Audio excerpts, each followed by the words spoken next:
Good afternoon, everyone. I'd like to welcome everyone to the October 11th meeting of the Lakewood Board of Building Standards, Architectural Board of Review, and Sign Review meetings. Mr. Secretary, would you do a roll call, please? Mr. Donaldson? Here. Ms. Haney? Here. Mr. Robar? Here. Mr. Monet? Here. And Mr. Waddell? Here. All right, we had the September 13th meeting minutes. Has everyone had a chance to read them? Any questions at all? Comments? No. All right, with that, I'll make a motion to approve. Can I have a second? Second. All right, all in favor? Aye. Aye. All right, I'll abstain because I wasn't there for the whole thing. All right, Mr. Secretary, opening remarks. Thank you, Mr. Chair. Welcome to the Board of Building Standards, Architectural Board of Review, and Sign Review Board. The purpose of the Architectural Board of Review is to protect the value, appearance, and use of property when buildings and homes are constructed or altered. In approving building plans, the board will take into consideration development of adjacent buildings and properties. This board is composed of volunteer citizens serving without financial compensation. The charter and ordinances of the City of Lakewood establish the power of this board. Applicants and anyone wishing to make a statement are asked to come to the podium when your item is called, print and sign your name on the oath sheet, and slowly and clearly state your name and address for the record. We do record the meeting and use that recording to generate the minutes, so I'd ask that you remain close to the microphone if possible. That helps us to get a good recording. And with that, we'll begin the Architectural Board of Review. Great, thank you, sir. All right, item number 8 was summary approved at our pre-review meeting on October 4th. I'll make a motion to approve. This is for docket number 0910418 for 171112, I'm sorry, 1711-2 Detroit Avenue, Cleveland Vegan. Again, I'll make a motion to approve. Can I have a second? Second. All in favor? Aye. All right. Under old business, under sign review, docket number 07-87-18 for 15700 Detroit Avenue, Lakewood United Methodist Church. They once again have asked to defer. All right. I'll make a motion to defer. Can I have a second? Second. All in favor? Aye. All right, Architecture Board of Review, docket number 099518 for 14519 Detroit Avenue, 1 Lakewood Place.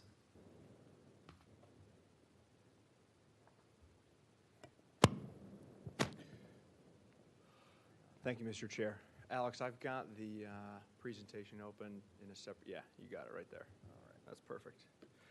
Mr. Chair, Bryce Sylvester, Director of Planning and Development at the city. I'll be leading most of the presentation tonight. I did also want to introduce David Parrish here representing Carnegie Development Corporation from RDL Architects. So thanks again for having us tonight. Mr. Chair, I did print off some 11x17s of the site plan. As we're kind of working through tonight's presentation, I wanted you guys to have something to doodle on, so I'll hand those out now. You have tracing paper too? Any Prismacolors? Yeah.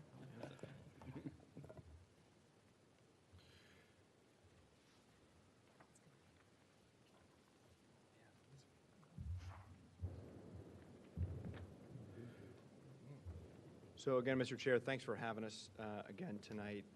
I wanted to kick off the meeting with sort of a recap on where we've been over the last month and a half. September was a really busy month for this project. We sort of opened at the Planning Commission meeting, had a successful meeting with Lakewood Alive, its board, and the Designer Review Committee the following Wednesday, and then we're in front of this board in September and got a ton of constructive feedback. In addition to that, we have been working closely with the neighbors, some of which are here tonight, on some of the issues that have come up. And we've worked really hard to document those issues and publish all of them via the minutes at the onelakewood.com/downtown development page. And RDL also has all of those comments to incorporate in its design. So where we've been is the introduction of the plan development zoning process was kicked off in the middle of July with an introduction to City Council. Most recently, Planning Commission heard this project for the second time. This was last Thursday on October 4th, and we're here tonight for the second time in front of ABR. Again, the role of the ABR, just for everybody that's here, is to focus on design and architecture. Planning Commission's focus is really on land use. This board is really going to be focused on design and architecture. As I stated, we have the minutes posted at onelakewood.com. We've gotten a lot of constructive feedback up to this point. I did want to highlight 3 of the concerns that have been raised and are known issues to the architecture team. This is not exhaustive, but 3 ones that we're hearing a lot about is the setback of the commercial building, the retail and office building on the Detroit elevation, the use and design of the southern edge of the property and how we're treating that both from a design, use, and setback perspective, and then the focus on the residential edges on Marlowe and Bell. Again, those are just common ones, followed by dozens of other pieces of feedback that we received. These points, board, are ultimately all of the topic points that will be made a part of the plan development process. We get into these really at the final PD stage, and that's driven not by interest of the administration or the architect, but by the code. So it's really, once we get to the final PD stage, we're going to get into all of these topics. The preliminary PD stage is set out with the 6 bullet points that are up on the screen. Up to this point, we have spent a lot of time on the first 4, the site plan, massing, range of heights, site circulation. The 2 parts that RDL is currently working on, putting a lot more detail to, is the preliminary building design, honing in on the setbacks, and then also applying landscaping to the project. So they're working on those updates right now. Well, we weren't ready to bring those tonight just because the plans weren't ready yet. And we wanted to take an opportunity to still talk to you guys about the project. So I just wanted to put that up there to sort of frame your mind. That's where we're headed in the coming months. For our discussion tonight, what I'd really like to engage the board on is what are the design challenges we need to pay attention to? Help us define what the problems are. Not necessarily the solutions to issues that you see on the site plan or any of the massing models that have been shown, but making sure that we've defined the correct problem sets so that our design team at RDL can tackle those over the coming months. Some examples of those categories that came up last month, great discussion around the visibility of retail. Another example is the hard versus soft materials in the public space. ABR also had discussion in September about how the edges will be activated specifically on the commercial side and how that ties into our commercial design guidelines. And lastly, what is the functionality of liner units? Again, just 3 examples that came up last month. Those problem statements will be very helpful for the RDL team as they approach the next iteration of the design. To get your minds moving a little bit, topics that have not come up yet would be explaining the programming of the winter garden more.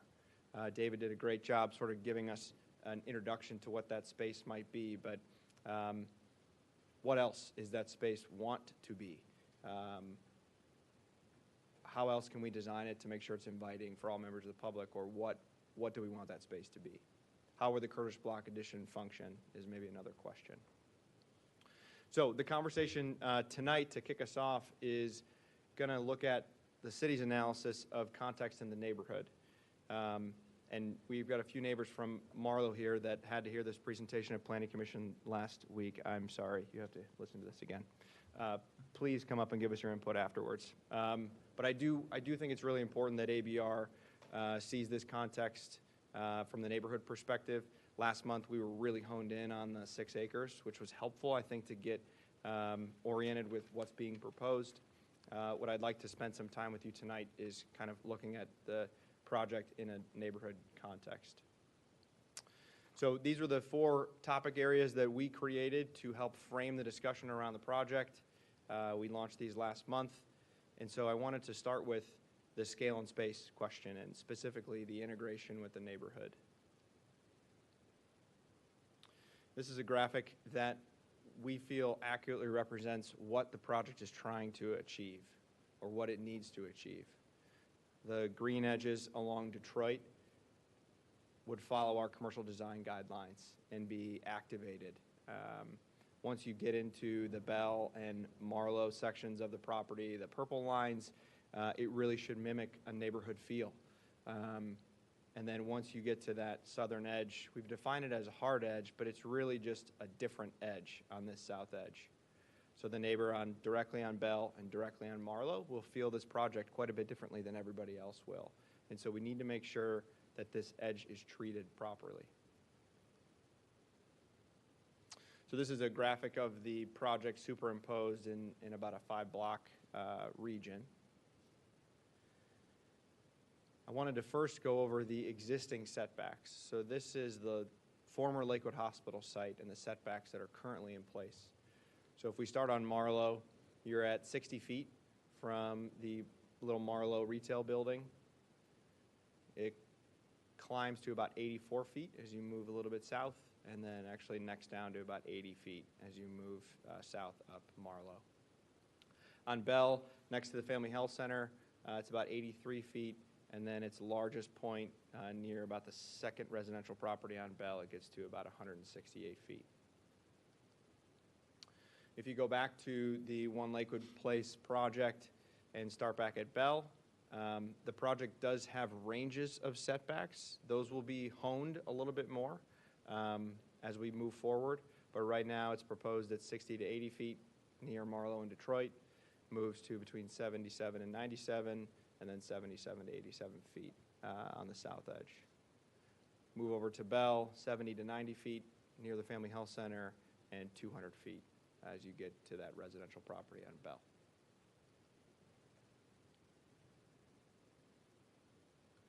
And this just shows the range of setbacks that are proposed as shown on your site plan. So our green lines are 0 to 20 feet, purple lines 0 to 10 feet, and the blue at 5 feet. One project that we thought was helpful and local and done well is the Rockport project. This is an aerial view of Hopkins on the east end where phase 1 of Rockport was. Certainly not saying we need to match the designs of these structures, but the setbacks were done actually really well. Both from a landscaping perspective, the setback at this first property is 3 foot 6 inches. It gets up to 7 feet, but it created an opportunity to create soft edges along these residential parcels. So we thought this was a good built example to pay attention to in Lakewood.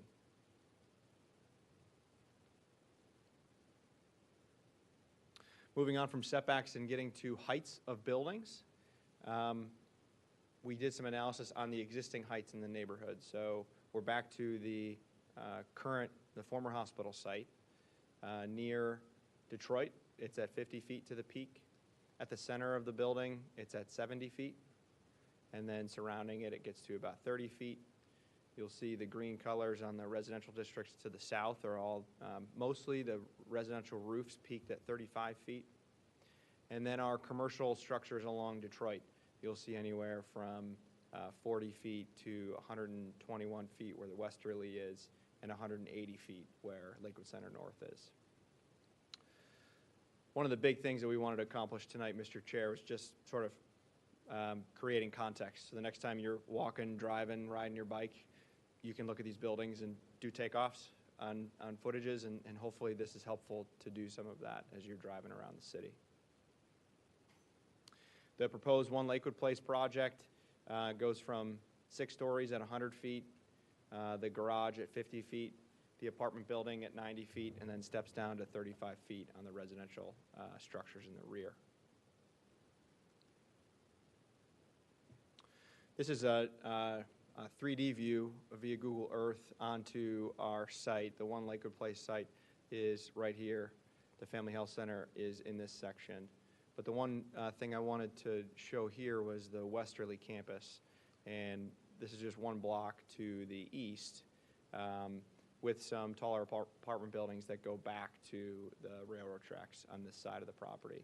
So again, just for context's sake, next time you're out, you can see some of the heights of those buildings in the rear, on the north side of Detroit. This is a visual of, that's part of the package that RDL submitted, just showing that the commercial structure and the residential structure do come straight across at the same height throughout the site.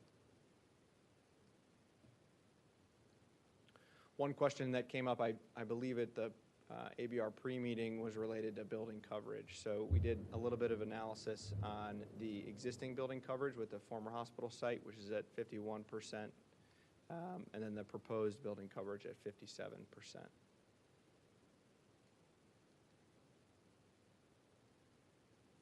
Next, I wanted to get into this idea of the public space at the corner of Bell and Detroit. And so to provide a little bit of context, we did a takeoff of the existing front lawn, which is, I would say, nice green space, but fairly unusable because it's on a slope and really isn't programmed that well. That's at about 0.35 acres. If we pull in the One Lakewood Place site, this is what half acre looks like, so just a little bit deeper and a little bit of a different shape.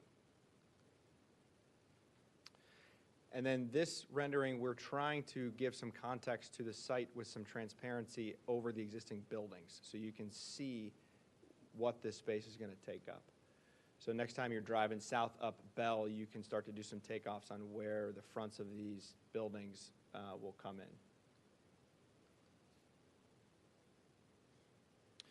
To add some additional context on what a half acre is, we did some analysis on city parks throughout the city. The graphic on the left-hand side of the screen shows Lakewood Center North Plaza, which is right across the street between St. Charles and Bell at about 0.2 acres. And then behind the garage is St. Charles, what is known as St. Charles Green, which is 1.3 acres.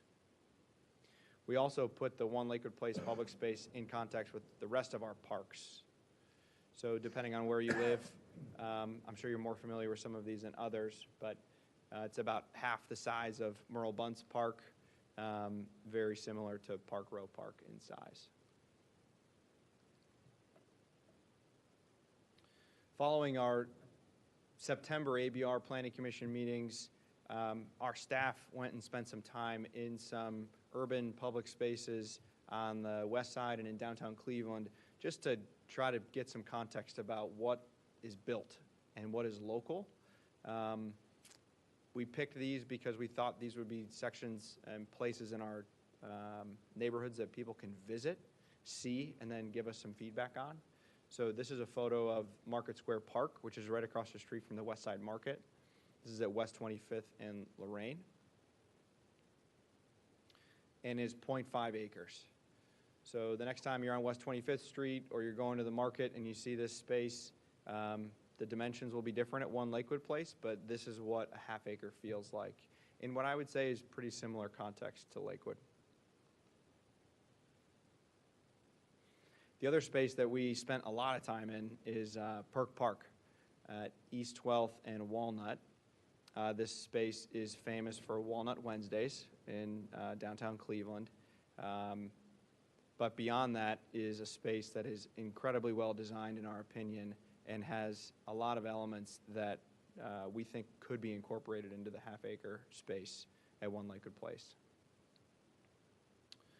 The other example would be on the east side of University Circle at Toby's Plaza at Euclid and Mayfield, which is about 0.85 acres. So to go back to Perk Park and our time there, we wanted to daylight a couple of very specific things that we think work really well in this space. The first being a deliberate focus on programming. So as I mentioned, they do Walnut Wednesdays. We caught the last Walnut Wednesday of the year, thankfully, and we're able to see how they plan having around 25 to 30 food trucks come park at this park. And we also witnessed them doing sort of a temporary music setup for lunch that day. Another advantage of this space is the seating diversity.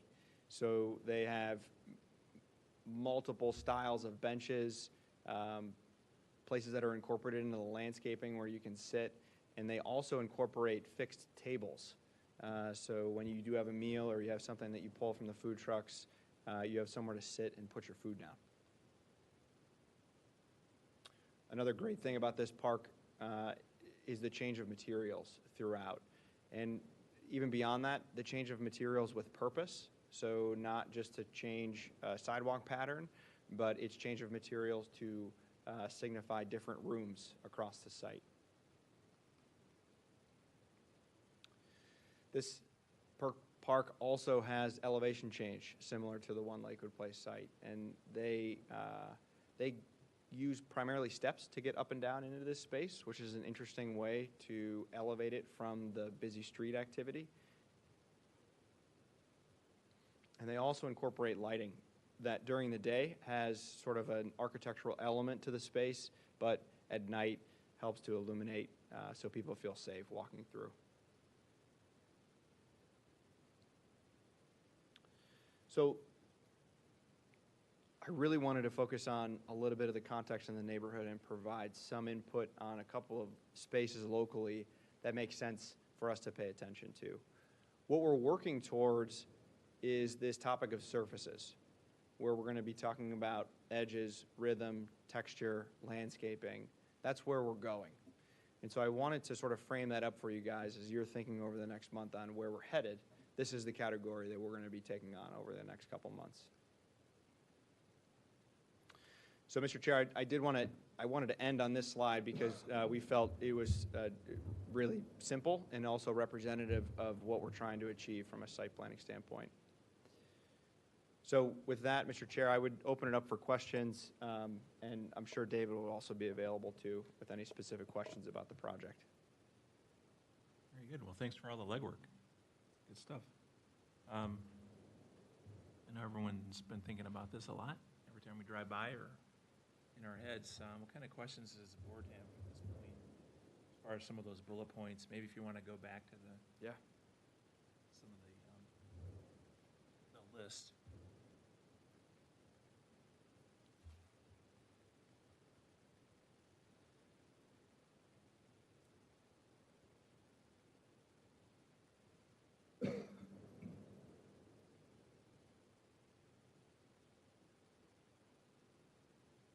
One of the things I've always liked about Perk Park is I worked across the street from it when it was Chester Commons for many years, and then the new one.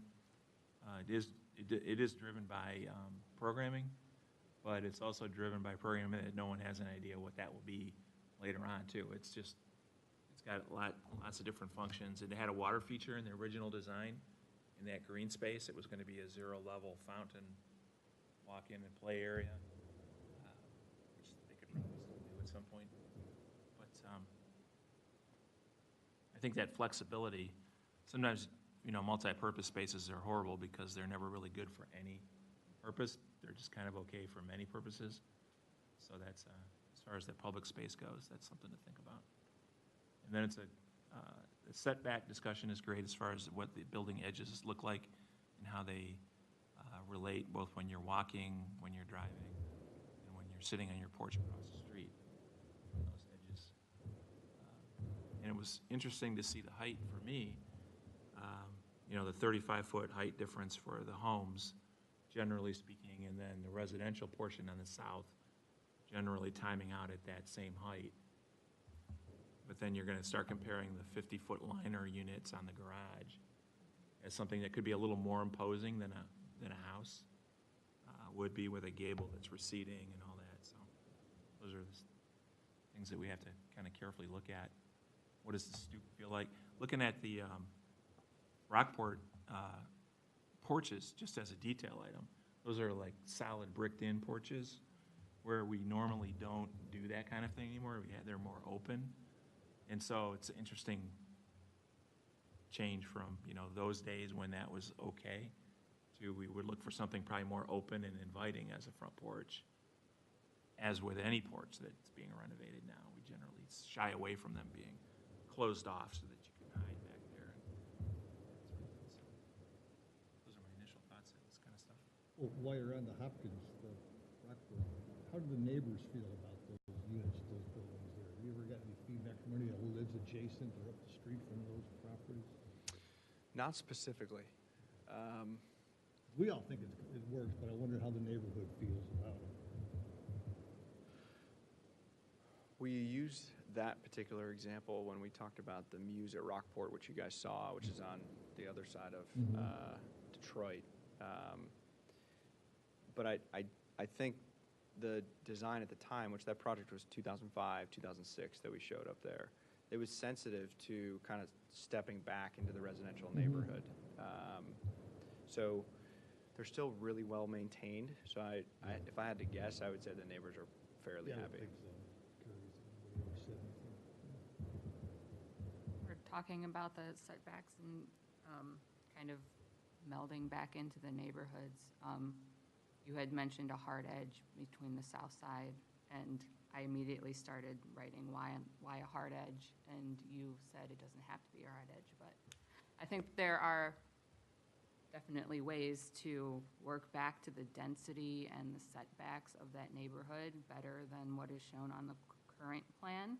I'm not saying exactly what that solution has to be, but I think that we have to be really sensitive and not make it our hard edge because there's really no reason to. There are lots of other creative ways to seamlessly weave into the existing neighborhood and not just put up a wall or landscaping between the two. It can be woven together. Yeah, because it implies like a line of demarcation. It's us and them, you know, Right. we want to, that's not us, it's not Lakewood. Right. It doesn't happen. Yeah, I brought this up last month, and I still think it's an awesome point that, and McKinley place was sort of brought up as there are fences around that, and it's sort of a development into itself, and, I mean, there are neighbors next door, so how does that all work out? But it did seem to me that, integrating this into the neighborhood does not want to have something that's just a hard line right there. That's something to look at what those options are. Yeah. And I agree what you brought up about the liner units being 50 feet tall. They might not have to be exactly as tall as the garage, but 4 stories is going to get you more up to 45 feet as opposed to 55 feet. And there's no space between the units in the sides, so it's going to read like an apartment building across the street and not kind of the single-family homes that it's across the street from on Bell and Marlowe. So I don't know if there's some other solution to keep them, maybe not all of the units are 4 stories, maybe there's some 3-story ones, and you can come up with creative ways to hide the garage behind it. But I think some differentiation between units and getting the height closer to the height of the residents surrounding it would be a good goal. With the setbacks, can you bring up that slide again? I was wondering if there was I forget if there was a setback on the houses, like as soon as we get south on the street. So we got a 10-foot setback on these units at the bottom, but looks like the houses looks like they're a little bit farther than 10 foot back. I know usually, we're looking at residential to residential, you're bringing the porch kind of closer to line up. I think that's another kind of blending House to point house, yeah. of how that maybe it's tapered, where it's, once again, it's getting rid of that concept of hard edge. It's just the flow of the neighborhood where, how that can work. So I guess I was wondering, that might be information to help us understand how that would work as well. Got it. I think to that point as well, if we were looking at this as a new infill house, that we would be looking at its neighbor and what the setbacks are for its neighbor, and right now, it feels like this isn't acknowledging its neighbors at all in those setback lines. So trying to have it insert in a neighborhood is going to be key from establishing the setbacks, especially on the south. And what we saw with the report, that did a good job of stepping back and starting to create a gradient transition back into the neighborhood, which would be good to see here as well. Also, just that feels like barracks around the parking garage right now, and it needs to be articulated a little bit better. Playing around with the heights, playing around with the massing, because right now it's nothing more than just a liner box that you would see at any other mixed-use development. it doesn't play well right now with the rest of the neighborhood. That's concerning. One of the bullet points too is there's a bullet point about the Curtis block. I'm still curious as to why it actually needs to connect to that corner of the Curtis block. I mean, so much of that corner has been about seeing that facade, even though it's the side facade of the Curtis block for so long, that you have that second floor window that kind of pokes out there. That having that, whatever that addition is coming up and starting to wrap that edge, doesn't feel like it needs to do that. It feels like it should actually probably step back, start to have some sort of respect for that block, but also maybe tinkering around, and maybe it steps back even further to acknowledge that little window that's on the second floor. I mean, there's just some key elements there. I just don't see that there's a need for that to be so far protruding and starting to then encompass the Curtis block and starting to pull it back into the rest of the composition. It seems that it's just there to block the service alley, and I think it's doing a disservice both to the Curtis block and the new 22,000 square foot retail box behind it, because it completely removes the visibility of that prime corner from Detroit. That's a tough one. Yeah, that whole That box engaging is with- very problematic for me. As a figure ground, that piece could work as some, like a covered walkway or some sort of, a hardscapes connector or something. But yeah, I felt from the day we saw that was like this sort of leech just kind of grabbing on to the old building. And we haven't seen how it would be articulated at all, but functionally it might be a thing, but not a volume.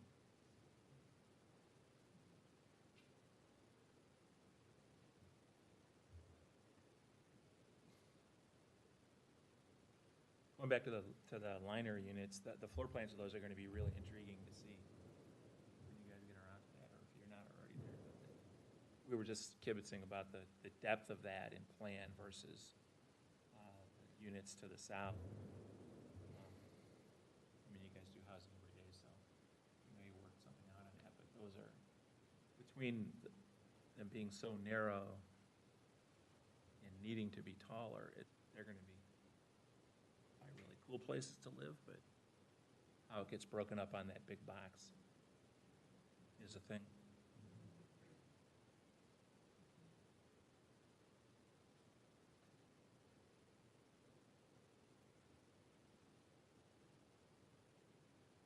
The visibility of retail was a problem that I brought up at the previous meeting, and I'm sure it's at the top of the developer's mind and architects. I think the examples of the half-acre parks were great to see. Something about Perk Park, and I think you notice it when you're at Walnut Wednesdays, is it's surrounded by street. And that's where all of the trucks go, the food trucks go on Walnut Wednesday. And we tend to think that having a street is a bad thing for pedestrians, but it's really kind of great if you design the street correctly.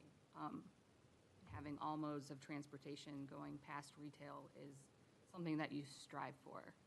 Having lots of pedestrian amenities, amenities for bikers, bus stops, and cars, someplace for somebody to stop for 10 minutes to pick up their food and then leave. All of the proposed retail, except for the Curtis block here, does not have any of those things. So we might get some retailers to come here for when it's first built, but I question the longevity of having a park like this in front of it, a half-acre park with none of the activity of a street right next to it. I would say that if you look at Perk Park and you also look at the Market Park as well, the difference with that is it's bounded on three sides by streets. So it's easier to pass through, to have incidental contact, have that programming. This is nothing more than what's on a block over with the Einstein Brothers bagel, except it's proposed to be an open space instead of a parking lot. So if you look at the comparison from one block over to the next, we're talking about storefronts that are essentially at the back of the Einstein Brothers parking lot. And similar condition with the INA building, you have the clinic building now obscuring the views coming from the west due east. So question about, to Tammy's point about the visibility, that it's already a pretty deep site. So from that standpoint, it's going to be very hard for anybody that's looking for somebody up on Detroit to find them. Especially when you have somebody who's doesn't know the area as well as some of us may, but also just to her point about longevity, that the retailer definitely wants to be up there, wants to be seen, and having it that far back on the site, especially when you look at, say, the Einstein Brothers, where they demark their site next to the clinic, that would be the boundary. That's pretty far back off Detroit. That's pretty concerning. Mhm. So the hybrid of that might be like the Marks Plaza then, where you've got storefronts that are way away from the main road, but yet you can drive near them because there's a parking lot right there. Sort of not the safest parking lot sometimes, there's a lot of traffic. in a small All the area. time. And if you tried to drag a drive across the front of those and then up back to Detroit along the Curtis Block, that would be very tight as well. Those retailers at Marks Plaza are not hurting. They've been very solid tenants. And you can park very close to them and see them that way. But they're certainly not up on the main street. It's a suburban strip mall. It's not an urban retail storefront. So And you can get there with it's your a car. totally and you can different see them. type of, yeah. Well, Amy, I think you bring up a great point about envisioning all those scenarios with how customers in our city access businesses and making sure that the space is designed with every one of them in mind. For example, there's a bus stop on this block that is intended to be incorporated into the design. But I think I certainly hear you loud and clear about, being really sensitive to activating that space. I mean, West 25th and Perk Park, they're definitely different contexts around them, but they both incorporate things that do draw people through. So the functions will be different, but the way that they achieve the design, I think we can pull in some of those elements to draw people into the site. That's the goal, of course. But I hear you for sure. We don't want that space, the retailers here to not have any visibility on how people get to their storefronts. Yeah, I hear you loud and clear on that.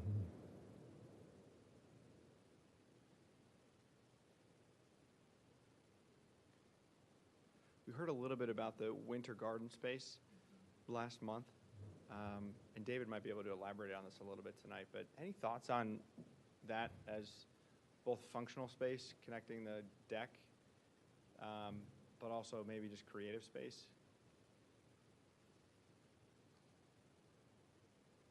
Well, to me, it's a natural restaurant tenant for the one that's on the west side of it, to be able to go in and put cafe tables and things in there on the first floor. Yeah. So, that extends the use of that obviously quite a bit. It's pretty cool because it was never part of the original thing. It's just something you guys come up with since then. I don't remember a winter garden in the original. Was it? Yeah, come on. All right. We didn't talk about that. I can't stay silent too long, sorry. Thank you for all of your comments, very well taken. I'm trying to take copious notes and listening very carefully. Say your name. I'm sorry, I'm also known as David Parrish, RDL Architects. If I could just back up for a second regarding the plaza, and very duly noted, and I appreciate, Bryce trying to locate some local plazas that may be comps. But I guess when we come back, we'll bring some examples of maybe not in Cleveland, but in other locations of successful plazas with this sort of a configuration that it's not just the retailers or the restaurants. It's also a beautiful plaza park that will be utilized by the city, that will be part of city programming, that will be part of private programming, just really something that the public can cherish and call their own, not just necessarily building the buildings right up on the curb and then not having that space. So that's all. It's really difficult to ask you guys to comment when you look at just a white piece of paper and say, oh, what could be here? I fully get that. So when we come back and really show you something, then we'll certainly welcome further thought on that. But winter garden, the first thing I like to ask about a winter garden is, what does a winter garden sound like to you? To me, it sounds like a very cool place. That's what those words mean to me. And when I hear the word winter garden, I want to go there and check it out. And so in reality, when I first looked at the project and we started to get involved, I saw an opportunity to create a central space that could be very flooded with light, that wasn't necessarily open air year round, because we've all been in spaces in Cleveland projects that are open air and they're very uncomfortable and cold and windy and miserable. I want this to be the total opposite of that. Something that's glass enclosed, something that could open up when the weather's nice, but when the weather's not nice, it'll be closed, but it'll be warm. Maybe there's a fireplace. Like you said, David, the restaurants, while we want them to have outdoor space to the north, we also want them to have, quote, outdoor space to the east into the winter garden. So like when it's not nice, that could be a beautiful space to eat out. You'd feel like you're eating out, but you're in the winter garden. It'll also be a very heavily used circulation space. I see this as a bustling hub of commerce with people coming and going, coming inside the building, going up in the elevator towers to the office spaces, in and out. Maybe there's a coffee shop that people can stop and get a cup of coffee and a newspaper and that type of thing, plus a strong connection to the south into the parking garage itself. So that winter garden is really just a very large, I think, an exciting circulation space. Long-winded answer.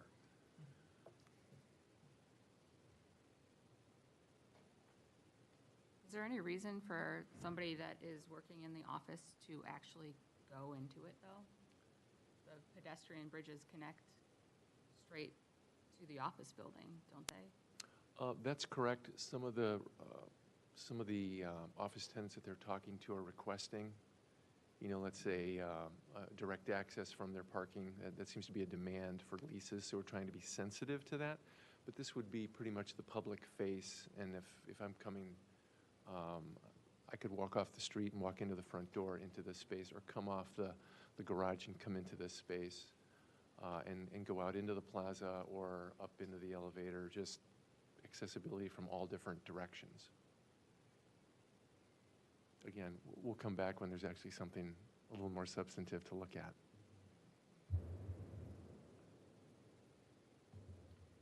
Was there any looking, I guess, so with the plaza, it's white, we're still a white box in terms of some of the massing, and we have programming, we have retail, we have restaurant. I think maybe showing some of that plaza programming, I guess we can come back to that, to understand that, to maybe say why it is this square, why it isn't on this corner, rather than why maybe some of the massing of this building is enveloping the plaza a little bit more. Maybe it's not square on the corner, maybe how that building can kind of even envelop the plaza a little bit. It needs to approach the front. I guess I'm really kind of breaking this down a lot farther back than what we have it here now, but I think that would help make us more comfortable with that, with how that would work. I think it needs a little more programming laid out. Like if it's going to be, we want some seating here, and we're looking for a stage here, a function here. I think we'll get to that, and I still go back to the Perk Park one, though, and how that, when you're there, it really feels like it's just part of everything. It's not really divided from the rest of the city. That beautiful red trellis piece in the front, but just the level. It's almost like the whole thing is just at level with the rest of the city. And it's just a great place to be. And you could see, like, if you wanted to translate that to here and close down the streets like we like to do, we keep saying we close the streets down when we want to have some fun, then that could just flow in there as well, and not be, bordered off by things, so. I mean, I keep picturing that even with the Winter Garden and the plaza, it's all gonna kind of flow together. It's all gonna be one very public space, whether it's Winter Garden or gallery or whatever we want to, kind of call the interior space and how that flows and relates to the outside. I think the opposite example is, for what I'm seeing, is across the street with the concrete bunkered planters and all that kind of stuff. Like, that does not flow from, that's just a wall. Like Chester Commons used to be. Like Chester Commons used to be, right, with all the little sort of pillboxes and stuff that were in there. That was the way, low maintenance 60s thought process in the day. But I think creating intimate spaces within that is very important. I mean, part of the reason that any Lakewood Festival is so fun is when you close off the streets. The most exciting parts are when you're packed in there with tons of people right in between two buildings. Yeah. And when it opens up into the plazas, that's fun, and you can do more activities or concerts in there, but it feels so much more exciting when you're in that block, 2 blocks west, and the street is just filled, because it's just like being at a wedding, and there's a giant dance floor. You're less likely to dance because but the intimate spaces really encourage, I think, a lot more activity, and I think that there's definitely opportunities to do that within the plaza. And maybe the Winter Garden starts to feel more intimate too. But just looking at this big blank space, I think all of us we're getting antsy. We're all anxious to Yeah. dive in the deep end of the pool. Right. The problems have been defined. Yeah. Because you have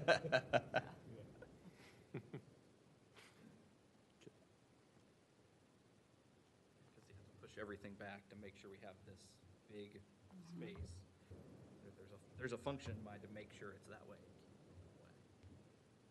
rather than having it be different shape, more, maybe it's a longer rectangle kind of thing that's penetrating and becoming part of the Winter Garden. Or I think there's a lot of potential when you think of exactly how that function will be. So that might change how this massing works out a little bit. Yeah, I think what I'm remembering of the massing, the office building kind of goes like straight up. If you do start to pull out pieces like into the plaza, then it would transition more up to the height of the office building. A little smoother than just being a tall wall right next to it. I mean, I've been to many, very interesting, like you said, the shape, the space, whether it's, going to Milan and go to next. There, all that can all work together. I think that function can drive the rest of that a lot, rather than square all the way up to the sky. And that's it.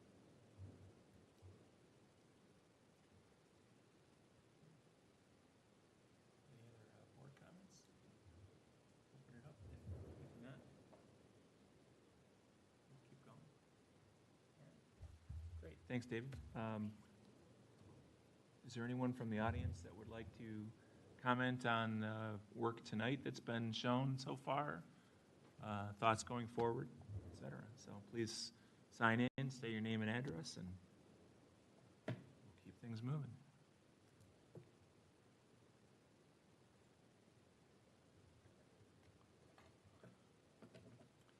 I'm Ben Hockenhall. I'm at 1492 Marlow. And I'll repeat some of the comments I made last week. First, the thing that really stood out to me when the city was reviewing existing heights is that most of the very tall buildings that exist are along Detroit. And this project is proposing 9 stories at about 90 feet, really deep in the heart of the residential area along Marlow and Bell.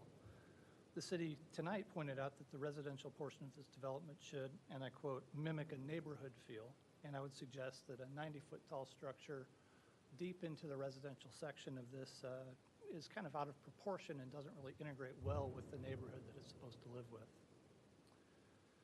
Regarding the plaza, It's not clear to me that a space along Detroit is perhaps the best option. You know, I look at Center North kind of catty corner from that, and that's a nightmare for any number of reasons.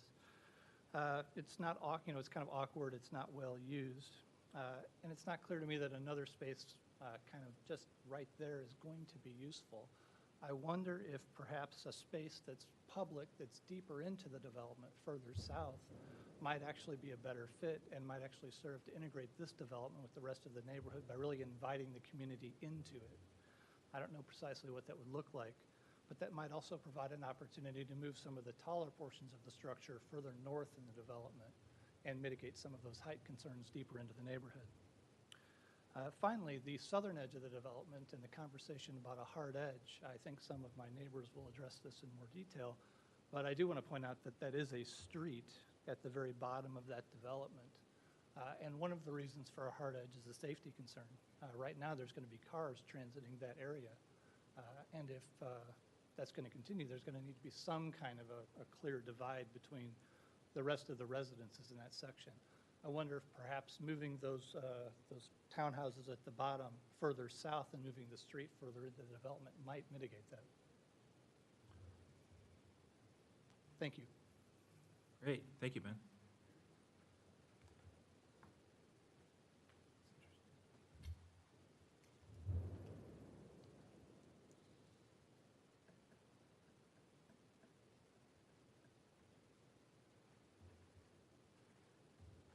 Jesse Shedden, 1488 Marlowe. So I want to echo some of the same things that Ben was just talking about. And really, you know, a lot of the conversation tonight has been about feel of the space. And that's really what we're looking for on this southern edge as well. It's just what it's going to feel like. And, you know, along lines of not feeling like we're right next to a street, not feeling like we're right on a corner where there's going to be lots of traffic going through. So, you know, I'd echo what Ben said as well, is about maybe moving those townhomes in the center further south, or even, you know, looking at different types of solutions like making the alleyway be a dead end in the center and not letting it go all the way through and cutting out some of the traffic and making it, basically not giving it the opportunity to be a cut through of any kind. And I think that would really help with the feel along that southern edge, so that, you know, whether we talk about a, you know, a hard border, soft border, just keeping that, you know, the neighborhood feel of it. I think that, you know, an example we've been looking at really is of what we don't want to see happen is the entrance into McKinley Place at Northwood Avenue and Webcliff, and how that's transitioned to the neighborhood. And really, it's just a small median with no real landscaping and a chain link fence, where all the traffic is entering and exiting out of there, and really don't want that feel next to the existing homes. That's on the north side of the site, right, at McKinley? Yeah. That little, Yeah, right off of Northwood, turn right off of West Clifton, and there's about 4 units right on your right, and there's that driveway right there. And then just, you know, a comment made earlier that appreciated was, you know, where the front porches are on the setback of the new, and really trying to line those up with what's existing today for the homes and the fronts of their porches as well. And then just the last piece about the public space, really, you know, however that ends up looking, and needs to be something to draw people in, not just the business crowd, not just a generic like sitting area, whether that's drawing in the neighborhood by putting a small playground, like something to draw people in to use, even if that's going to pull more people in for those businesses in the front as well. Thanks. Thank you.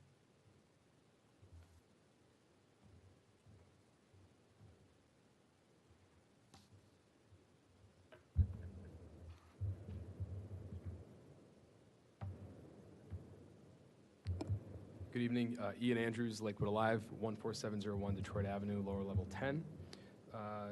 Several points. So when we were talking about integration with the neighborhood, when I worked at Detroit Shoreway, I spoke with the folks who lived next to Battery Park when it was being developed. And there were a lot of discussions between Maroos and Vintage and those folks. And while it was contentious, they were able to kind of find a solution where the scale, I think, was in keeping. And so as they went further north, closer to the powerhouse, obviously it became taller and taller. And so while it was taller than, not necessarily taller, it was different than the existing housing stock, they were able to integrate it to a point. So I'd use as an example of somewhere where they've done it pretty well. And the neighbors, I think, in the end, were quite happy. For the Curtis block, I would say that having that kind of wraparound L, if you will, it does feel somewhat wedged in. I think that wall, at a minimum, serves as a phenomenal opportunity for a public art mural. And I know public art's kind of, everyone wants to see it, but we do. We want to see more public art in our community, and we're advocating for it. So I'd love to see something happen there. And I also wonder if adding something to that building, if that would potentially take away the ability to pursue state and federal historic tax credits. I don't know if the developer wants to go after those tax credits, but that building would be eligible as such in its current condition. With the addition, I just simply don't know. For retail, if it is so deep, I would certainly hope that the retailers would not want some type of typical suburban signage when they are in a massive setback strip mall. They want that huge sign in the front so that the automobiles know it's there. And even at Camps Plaza, not only do you have that giant sign on both sides, you also now have flags starting to crop up. Even though the name's on the sign, you've got flags next to the sign, and it's getting a little out of hand. So just kind of keeping that in mind, that some of these nationals, if nationals are who they pursue, and I know that's not being addressed, but say it is, that might be a challenge for them to understand and accept. I would say, though, that if we have an exceptional retail, someone who is going to, unto themselves, be a draw, that would help to hopefully draw more folks in to the other retail spaces. So really, it's getting that key one draw. I think as a region, quite frankly, we're over-retailed, so to have something that hits on that perfect segment, and let's just say there's an ice cream vendor in town who has done a great job, whose name has been bantered about. I don't know if they're right for this site or not, but they perform incredibly well at their flagship store and at their original store, and it is an attraction unto itself. The Winter Garden, I would say, to the gentleman's point, that to me it sounds like something that I would want to visit in the winter when it's cold, and I don't know if I'd want to go to it in the summer when it's warmer weather. So I'd love to see, and maybe it is, and I probably missed it. Hopefully it is the ability to open to the outside. I believe it is, but I'm not sure. So when I hear winter, I think winter. I would also hope that it wouldn't necessarily be, I also think of the BP interior, the BP Tower, 200 Public Square. That to me, it feels dated, that space does, and somewhat cavernous, and so I would hope that it wouldn't necessarily function like that. And I would ask, how tall is the Winter Garden going to function? And then as a sidebar from that, if the office tenants are requesting their own access from the deck, how many access points will we have from the deck, or will they shoot off from the central corridor? For this, one thing about street closures, because we do love to close streets, Lakewood Alive, we close the streets. Something that's important to note, there are limitations where you can close the streets based on access for ambulances. And so we used to either have to close at Bell or Marlow. You needed to allow ambulances down. Now that the ER has shifted a block to the west, we will now need to end our events at Bell. Now, that's hopefully something that we can figure out and overcome, but it is something that is important, and while nerdy and technical, it limits us. So Light Up Lakewood in 2 months will not end at Marlow per usual, it will end at Bell, because we need to allow ambulances through. If that would continue, that impacts this site. 2 more points, then I'll sit down. Lakewood Center North, to the gentleman's point, I recommend we fill in the pit or creatively figure out how to cover that giant hole up. It feels like the 60s era mall that I grew up going to as a kid, soften those walls. Maybe then we could actually do something there.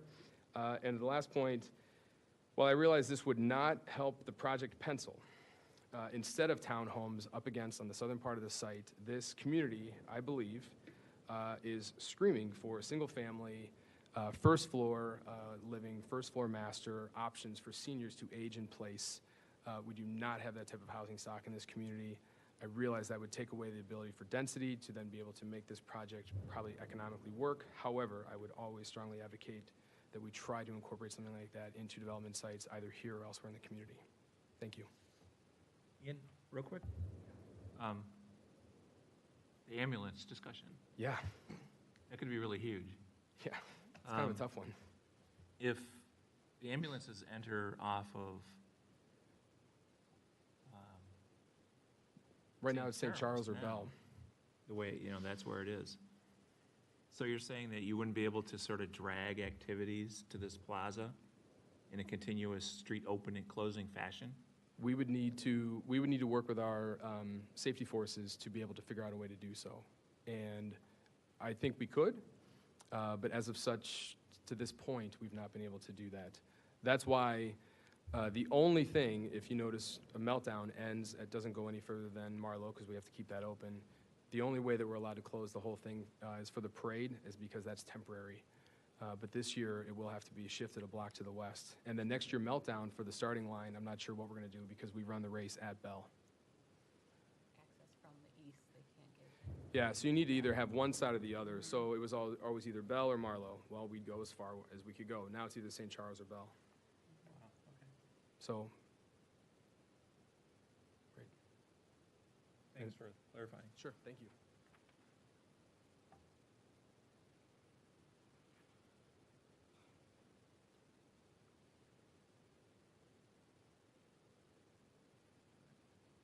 Anyone else? Welcome.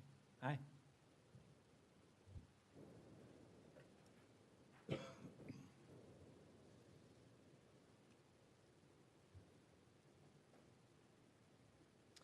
My name is Nicole Shedden. I live at 1488 Marlowe, and I wasn't even going to broach the topic of single-family homes, although we wished to talk about that. But what I will say is we have 3 different types of residences here, but really 2, apartment living and townhouse living. And that's fine. That's all well and good. But there is no place here for families to have even a little smidgen of yard space for their children to play if they're in the townhomes, at the yellow structures on the south. It's something to consider as you're looking at that open space area, the public space. So if we're looking at if we're looking at first floor masters for people to age there, but if we're also looking for many different kinds of people to move into these places and not just the young professionals and not just the empty nesters, having a place for children to play is essential. And we live in Lakewood and we have postage stamp yards, and that's just what it is. And we have lovely parks to go to. And from here, you can go to Lakewood Park and you can walk half a mile to Kaufman Park, and you can walk the other way to the Franklin school building on the other side of the high school. There are places to play, but kids need a place to go outside, and I'm just afraid that if there's no green space in that southern section, then you're opting out of any families moving into that section. So, that's all.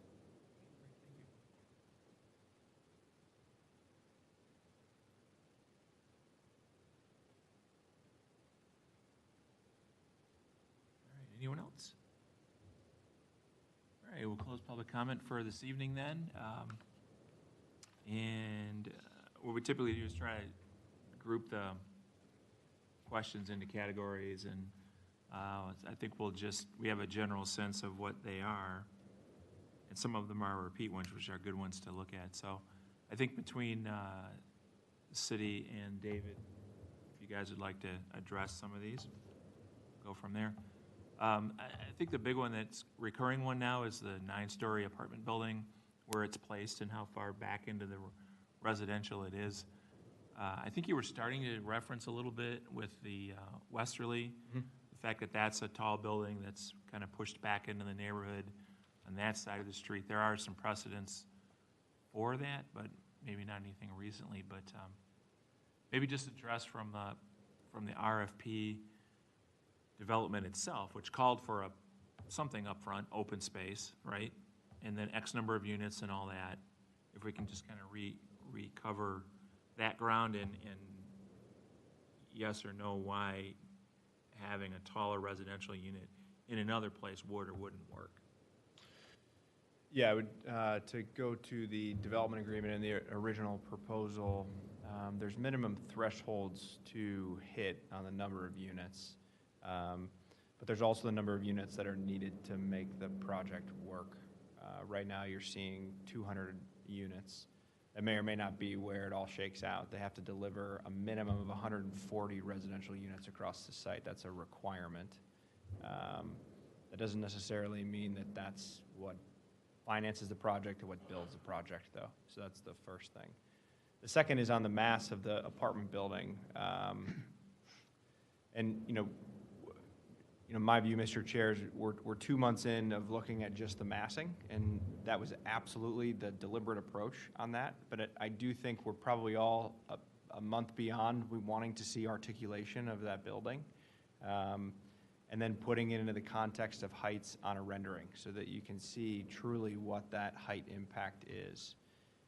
I did bring up the Westerly, which is across the street off of Detroit, and there are apartment buildings that go back into the residential districts of Manor Park and Marlowe. It's not to say that that's what we want to execute. It's just meant to say there's built examples in our community that have that. And in fact, in urban America, all over the United States, that is a condition all over the place. That doesn't mean we'll not work at the topic. It absolutely is a warranted concern and something RDL needs to work on, is the articulation of an apartment building in that district. What I'd like to do, though, is wait to see what some of that design looks like first, because I think that's a huge part of how that integrates with the neighborhood. I feel the same way about the residential edges and the more townhome model that's being shown and proposed. Right now, we're sort of looking at monopoly blocks, right? But of course, what we heard tonight is there needs to be a lot of articulation of those units. There needs to be movement on the facades. There needs to be landscaping that breaks up the hard edges on each of those sidewalks. And so that's what we're working towards. But hopefully I addressed the first part of the apartment question in the rear. Yeah, I think there's more to see on all that. And Yeah. those concerns are pretty openly are out there. Can I ask a question? Yeah. I think it was Ben that brought up the idea of having, I guess the way I want to ask the question is, why was the half-acre park or half-acre open space,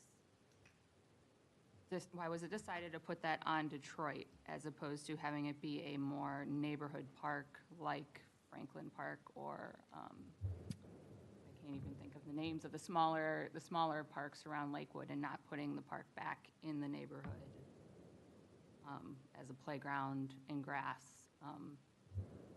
more of an urban plaza open space? Yeah, I mean, I would say a lot of it was the developer's vision of that space, being the activated public plaza for a downtown district. We absolutely understand that it's not the standard of every other building that's gone through new construction, but this is a very unique opportunity to design a space properly for that. So I would say it really matches what the developer's vision was from the get-go. And that they're trying to show, at least in plan view, what that size would be. But the same thing there, this space hasn't had its day, right? You haven't seen any of the programming, you haven't seen any of the materials, and that's coming. So that's what I would hope to wait for. Yeah, if I could add to that just a little bit too. We've moved on from an asset that's been in our community for 100+ years, the hospital. It's not there anymore. This development, it would have been great to get some new retail along Detroit, and then some new housing units, so people paying taxes and all that stuff, new neighbors in the city. But this is really an opportunity to define and to create a space that's, someplace that the city can be proud of for the next 100 years. I think the vision was really that, though a kind of a neighborhood park or another green space like that would be great for this, for Marlowe and Bell, this is an opportunity to create a space that serves our entire city for the next century. So really that's what, and that's why we want to make it a great place. So that's why, the thinking was in part, obviously, Carnegie and their team came up with the initial scheme to kind of locate it where it was. But, when I first saw it, I said, well, this is a great opportunity for something that can serve the entire city for a long, long time, so.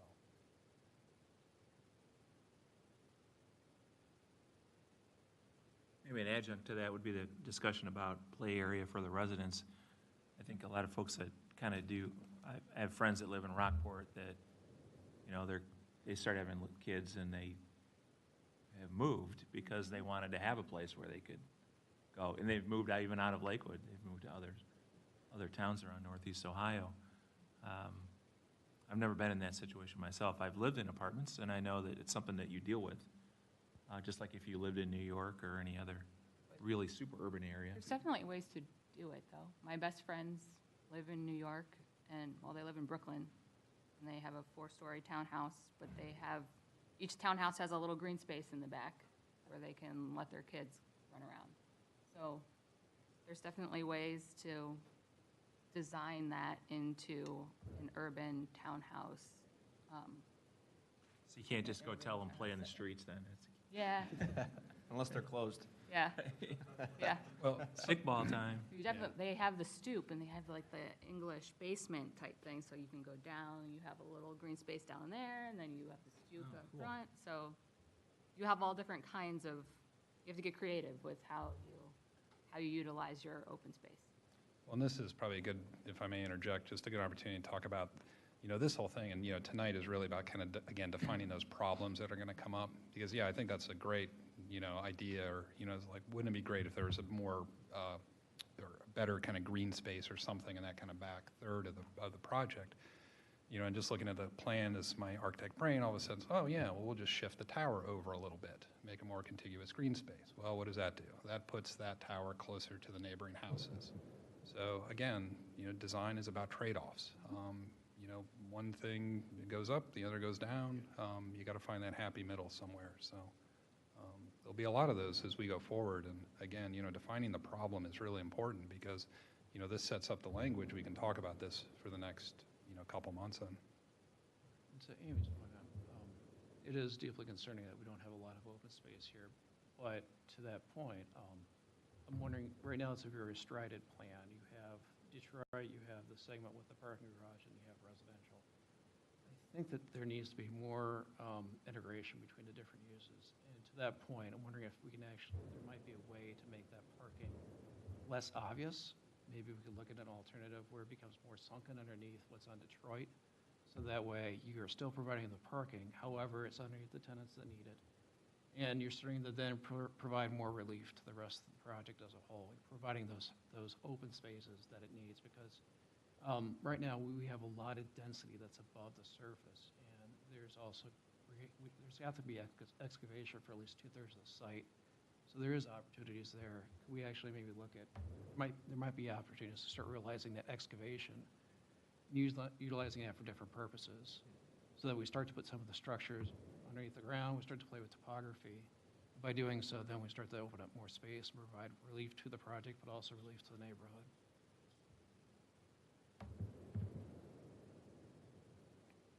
Yeah, that's really a level of organic complexity being added into this. That's It what could we be want to really cool. challenge. Yeah, that's the challenge. Yeah. Yeah. Let's see.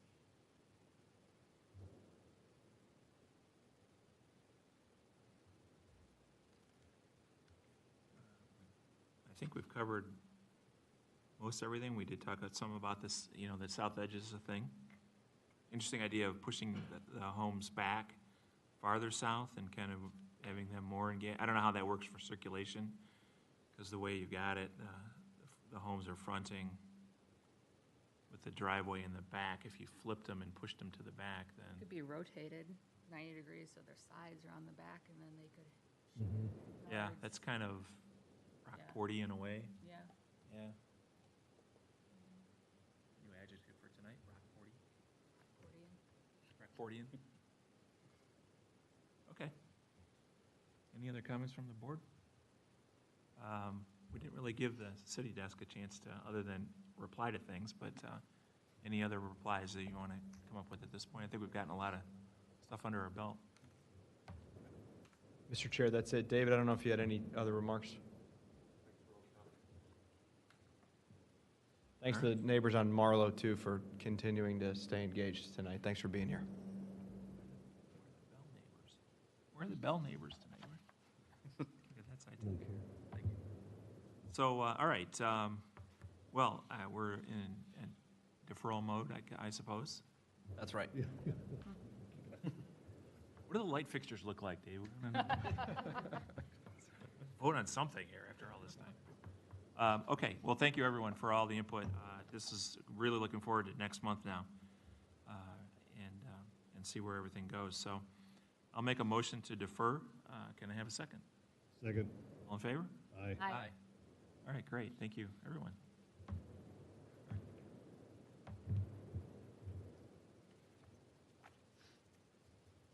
All right, here we go. Docket number 099618 for 1280 Bunce Road.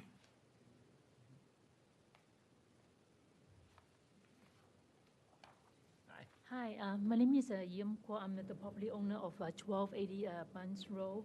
And this year, around the May, I got home at night around May. And when I drive to my driveway, a man was hiding in between the front of my side porch. This is a tree, and he was hiding there. And when my car was driving through, all of a sudden, he's jumping out and run away. I guess he's trying to break into my side porch.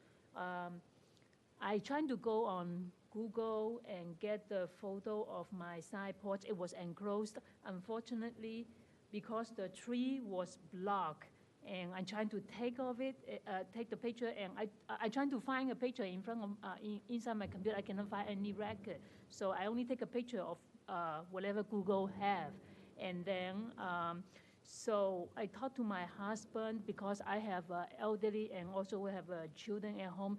They are so scared, and my side porch is not totally open; it's enclosed. You can see the door. It is just like a screen door before. There's no lock. People can easily break through it, and people can see through outside too. And the front, which is behind the tree, it is enclosed too, but it is like the top part is like grid or net. So my husband said, everybody is scared, so he decided to put the vinyl slide and also a solid door in order to secure it. So around August or July, there's an inspector from the Lakewood and came to my house. He told me we have to put a permit. We never know. And the inspector tell me to take a photo, the cost of the project, and we put it on the document, and that's why I'm here. But the project was finished before the inspector come. I did not know, because this is my primary home.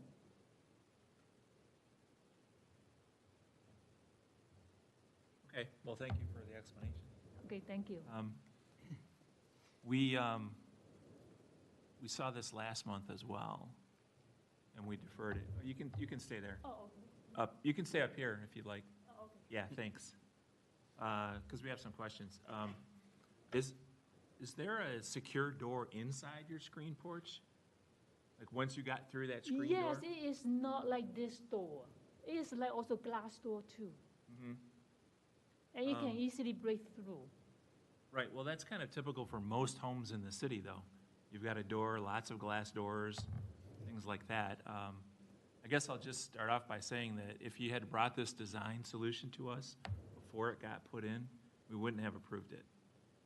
Because it's not really, it doesn't fit the home. And we'd have made some suggestions that if you have security concerns about whether or not someone's hiding behind a tree, we would ask you to consider removing the shrub or tree, because the home itself isn't designed to have these walls built into it. Oh, It is not open. It is only part of it.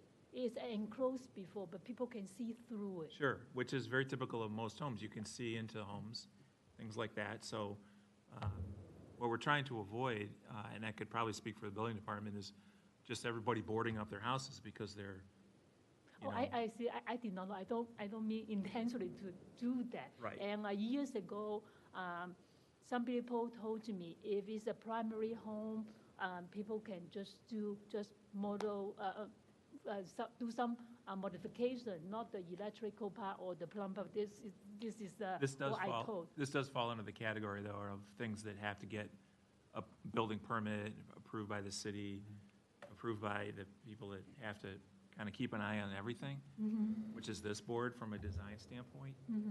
So I just want to throw it out to the board here and see if there's any other things. But we've had folks that have enclosed entire porches before, and without getting a permit and so forth, and it really destroys the look and feel of the home. And if you thought about everybody doing that, then all of a sudden, all the front porches in Lakewood don't look good anymore. I understand your security concerns and all that, but there's probably other ways to take care of that, because again, any home could have that situation. Shrubs are everywhere, trees are everywhere. So anyway, I'm gonna throw it out to the, if there's any reinforcing comments. Right, we would never have approved this solution, like Dave said. I mean, I think it's horrible, to be blunt and honest. I can't, I don't know what to do with it other than, deny what you've done here. It's nothing that I would ever accept.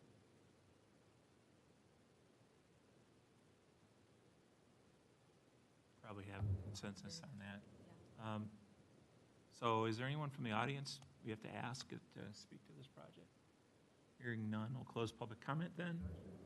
Oh, sure, absolutely. I'll reopen public comment then.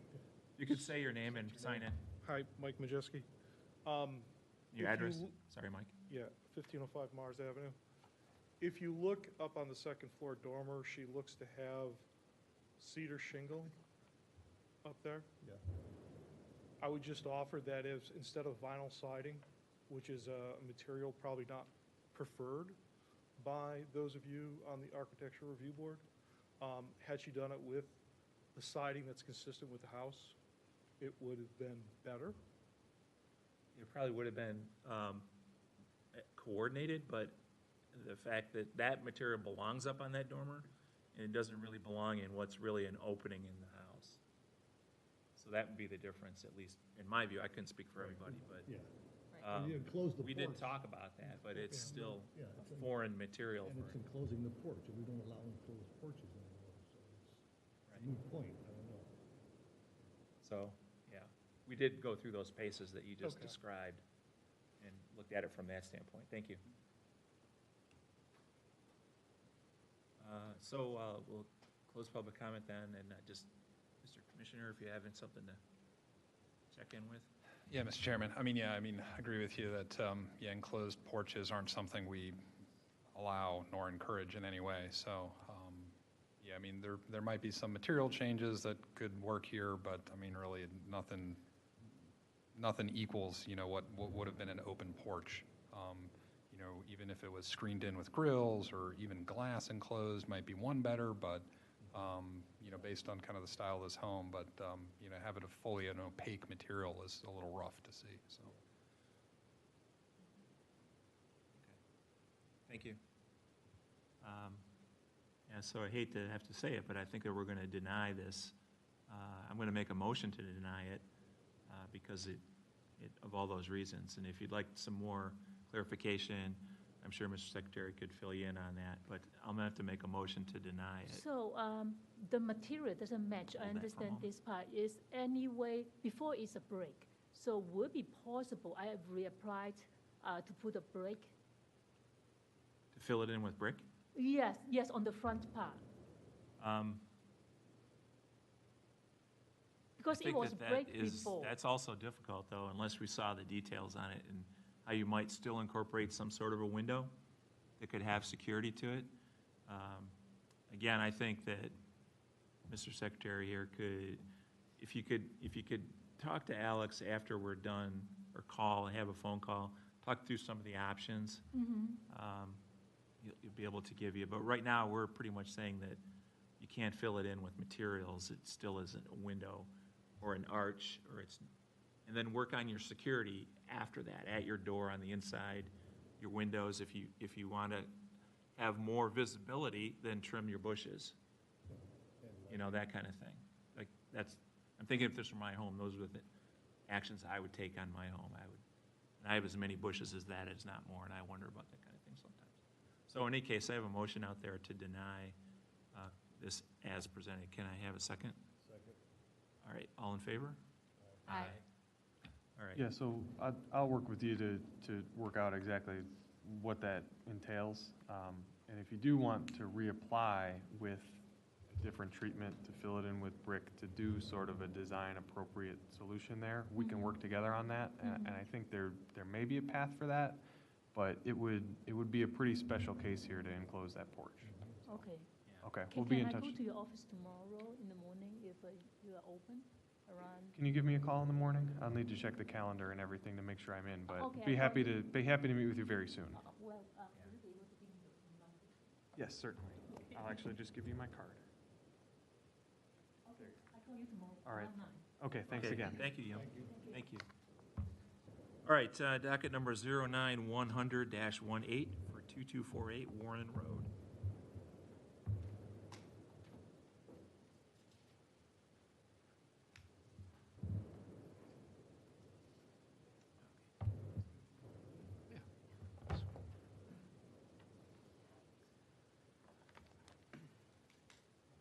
My name is Andrew Bell, and I'm here for 2248 Warren Road. So Last just time- walk us through a few of the changes since we saw this last. Last time I was here, there was issue with the height of the stone and split-face brick around the home. I think we lowered it 6 inches, so it's completely away from the window seal is what you guys had issue with. And then we have, if you see where that white is on the bottom, that will be the exposed split-face brick.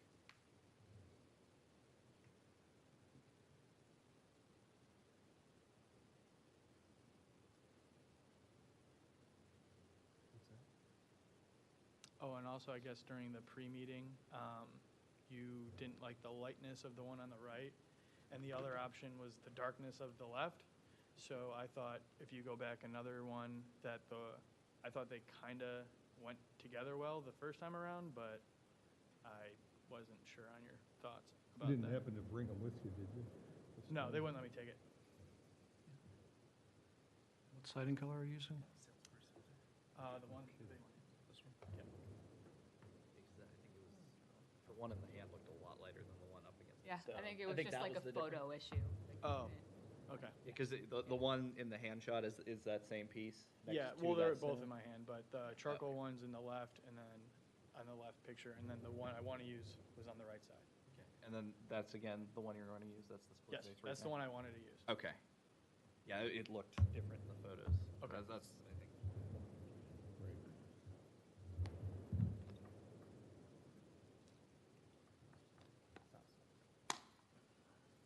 I'm glad you didn't bring the SketchUp model again. I think these all, Yeah. these all look great. All right. Good. Yeah. That's nice. Got it. Yeah, are these renderings included in the slide deck? I thought we got rid of the renderings. Yeah, no, the renderings Right. were not updated Those are- per your instruction at last month. It was just the elevations. Yeah, that- just elevations. Yeah, I took it down Okay. 6 inches from the original. Yeah. These look Yeah, okay. those are old. They're not that old, though. This doesn't have the No. big pyramid Nope, on see it. how the stone goes all the way up to the windowsill? Oh, yeah. Yeah. Those are from last.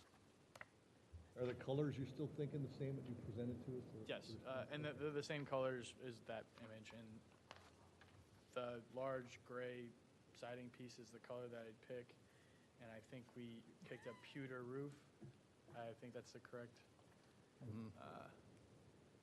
color. And white trim? Yeah, yeah, the white trim and then the black windows. Yeah. Yeah. Very sharp. Looks good. Thank you. Yeah, don't look at that. I think the white frame and the black windows and the gray and Yeah, black is going to look great. yeah, looks good. All right. Is there anyone from the audience or the audience here tonight to speak to this project?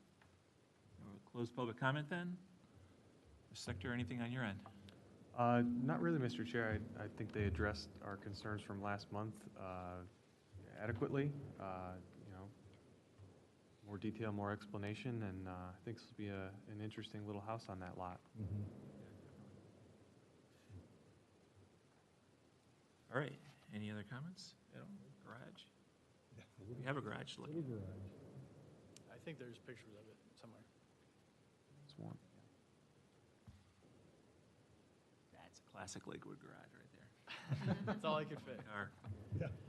The back lot was 7 feet shorter than Yeah. the. Yeah, that truncated thing going on. Yeah, and I'm up for a variance board next Thursday. Oh, that is important to mention that you'll be in front of BZA. Yeah. Very good.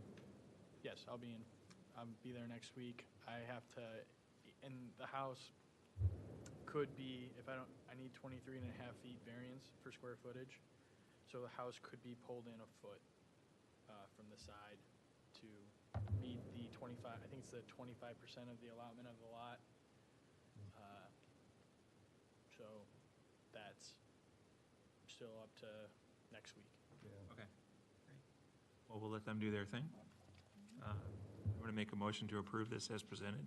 Thank you again for the adjustments, Andrew. Appreciate it. Can I have a second? Second. All in favor? Aye. Thank you. Great. Thanks. Thank you so much. Thanks.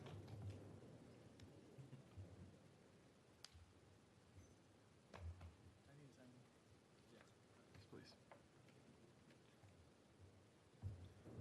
All righty, under sign review, docket number 09106-18 for 18115 Detroit Avenue, Lakewood Art Studio.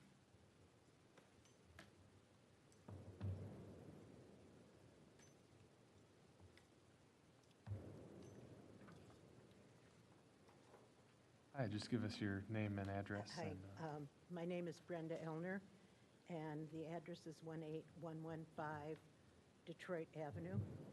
And the Lakewood Art Studio is a multi-use facility where there's 5 studios inside for various artists, very akin to a very small version of the 78th Street Studios.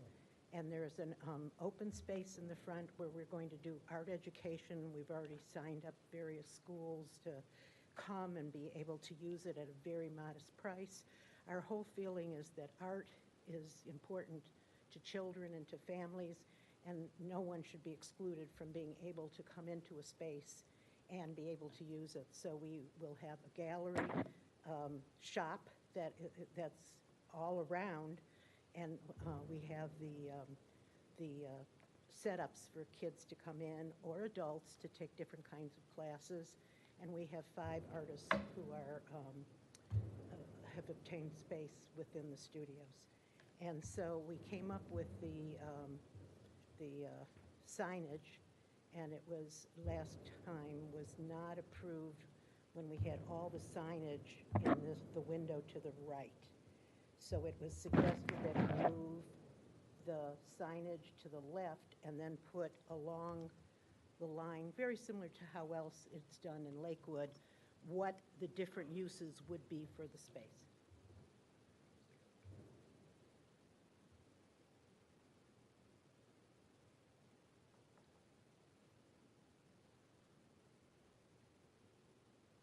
So those are the individual. And those would be spread out along the glass? Exactly what you just saw. Yeah, very That was nice. what was recommended last time. Mhm. Very similar to on our block, we have the breadsmith, and if it matches right up to everything else that is on that block. It's very pretty. Okay.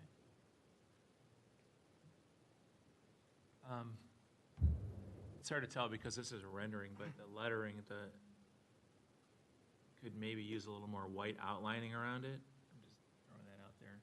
It's it's a darker color on a window, which sometimes doesn't read really well. So sometimes we suggest that. Well, we always use Erie design, Mhm. you know, in all our, in all of ours. So we Right. could request that it be outlined in white. Actually, in my picture, it is outlined in white. The top is, it doesn't feel like the bottom ones are, that's all. They are Oh, Make it a, small. There make you it a go. little bit. Yeah. It probably would read all right, don't you Yeah. think? Oh, yeah. We thought It's important to spec- have that, because Yeah. otherwise you lose it. We thought specifically that, I mean, if you look at the signage throughout Lakewood, which we have, it's a lot of lovely white. And we thought because we're an art studio, we wanted it to look a little bit different so that people could get excited about it and know that, you know, this is open for everybody. Any comments at all? Is there anyone from the audience to speak about this project? We'll close public comment then, thank you. Mr. Secretary? I appreciate the revisions. I think that'll work well, you know, services in that band along the bottom of the window. That's something that we encourage and a precedent we've been trying to set, so I think that's a good change there. Very good. All right, well, with all that, thank you. I will make a motion to approve as presented. Can I have a second? Second. All in favor? Aye. Aye. Great. Great, thank you. Just as an Thank you, Brenda. adjunct to this, 2 days ago, a driver crashed into our windows. Here? Yeah. Before, lucky thing we hadn't put the sign up. And not only that, he pushed the car that was parked on the street, turned it around backwards, and it went into and damaged a lot of our art.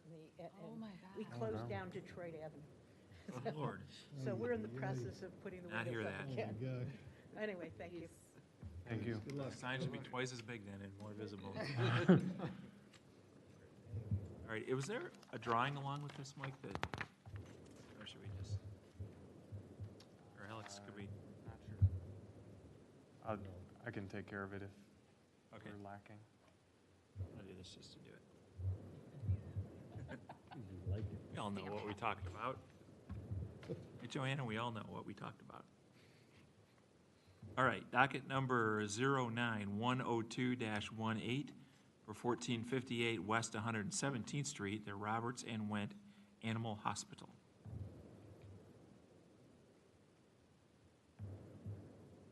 Good evening. My name's Mike Hearn. I'm the practice manager at Robertson Went. Greetings. Greetings. You want to tell us about what you're doing? Well, our first submission, we had 4x4 posts for our sign. It was recommended we put masonry columns, so that's what we've added. That was the original.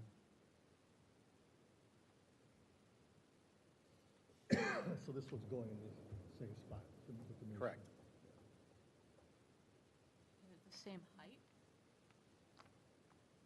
It doesn't look like it from this drawing, but yes, it was at the same height as our current sign. How tall is that? 90-inch columns, Yeah, that's tall. really tall. Wait, is that the width of the panel? Oh, there's 9 inches. Yeah, columns. Oh, yeah.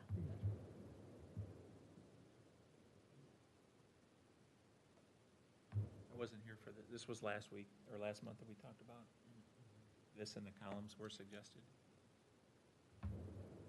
I think our goal would be, our building's masonry, and this was a drawing that the sign contractor had, but we try to make the masonry match more of the building, so it would blend in. Yeah, it is a That's great kinda, brick building. I really like that kind of 70s classic brick building. I think proportionally though, and with the wood posts, it makes sense for it to be taller, but with the masonry, it would be Come down. down closer to the ground, maybe some landscaping on it.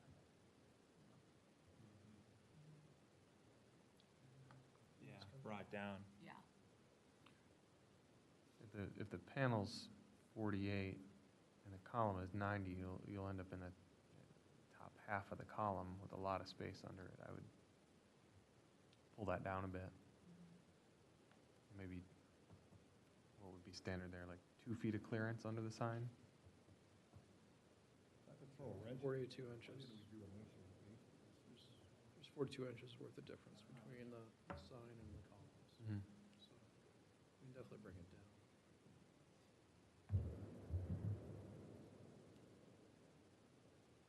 We're also in the process of re-landscaping the whole front of the building starting next year.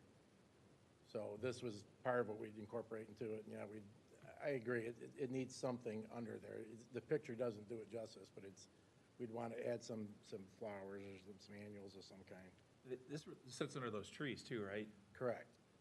That's one of the things that I guess I never really ever noticed this sign, the old one, because the building and the giant super graphic for the address.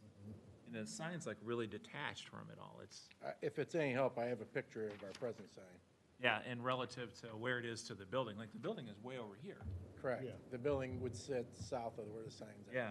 Our driveway would be right at the edge of the, whatever it is, the ivy.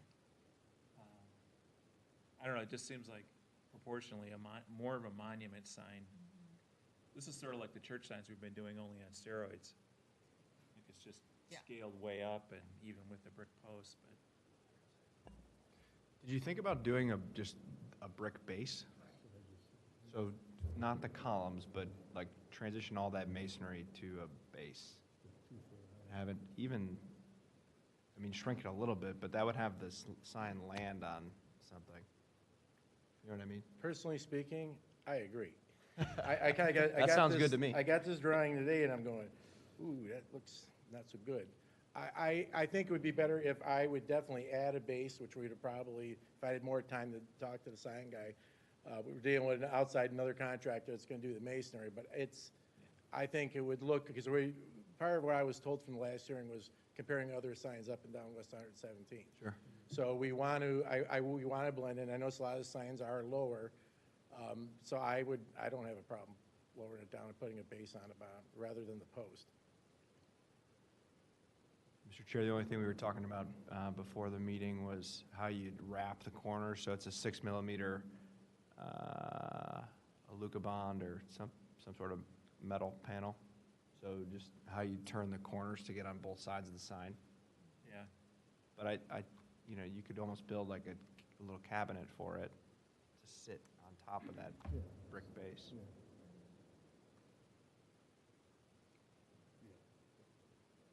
Like brick-based cap panel, right, done.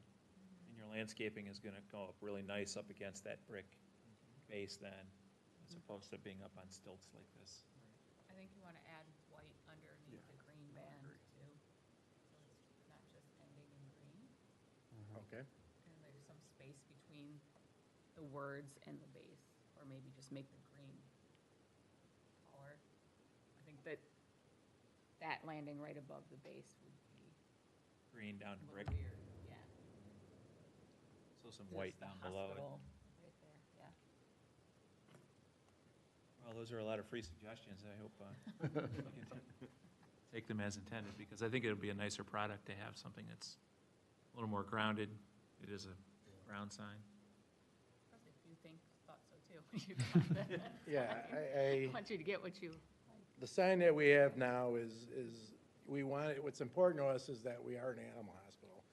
And it's not only do clients, do we have booked clients, but we also do walk-ins and emergencies. When you're on West 117th, which is one of the widest cities in Lakewood, with the exception of Clifton, we want to be able to stand up. We want our clients to know if you're rushing, your dog just got hit by a car, you're panicking, this place sits on 117th, you'll be able to see the sign and come in, but we also don't want to be obnoxious either.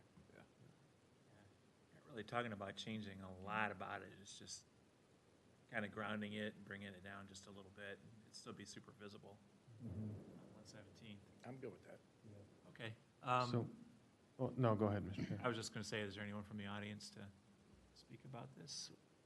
To ask, so we'll close public comment. Alex? I was just going to suggest that, a carefully crafted couple of conditions here might be able to get us to approval and keep everybody moving.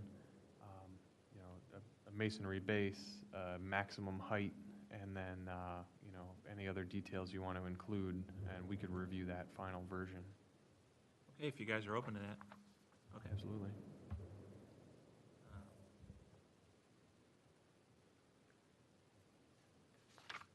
All right, so what do we think about for a base height, typical? 24. Yeah, 24? Does it need a cap, or does it just have a break? Probably cap. Well, that was the point of, with a cap? Okay, these are all things that you guys, that we'll propose an approval. You guys, if it's acceptable, you can build it that way. If not, you can come back, so you guys talk about it. But the way it's going then, so 24-inch masonry with a stone cap. And then as far as some sort of a narrow cabinet to hold this, it doesn't have any light, or it does have lighting, so that's good.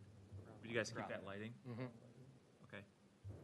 So rather than just a thin panel for the sign, it would have some depth to it? How deep? 4 inches? So a 4-inch cabinet to hold it, so it doesn't look like it's just a chunk of plywood sticking out of the brick?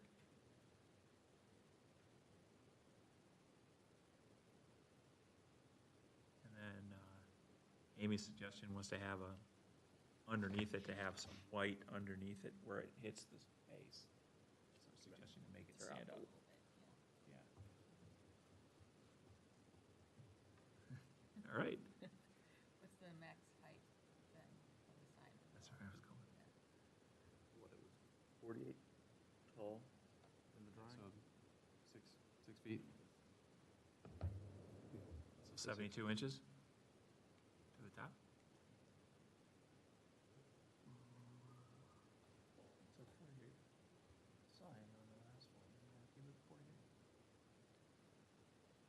The last sign, on the last slide that you had. Yeah, the Yeah, it's sign 48. dimension's 48, so I was just going off a 2-foot base and a 4-foot sign. So a total of 6?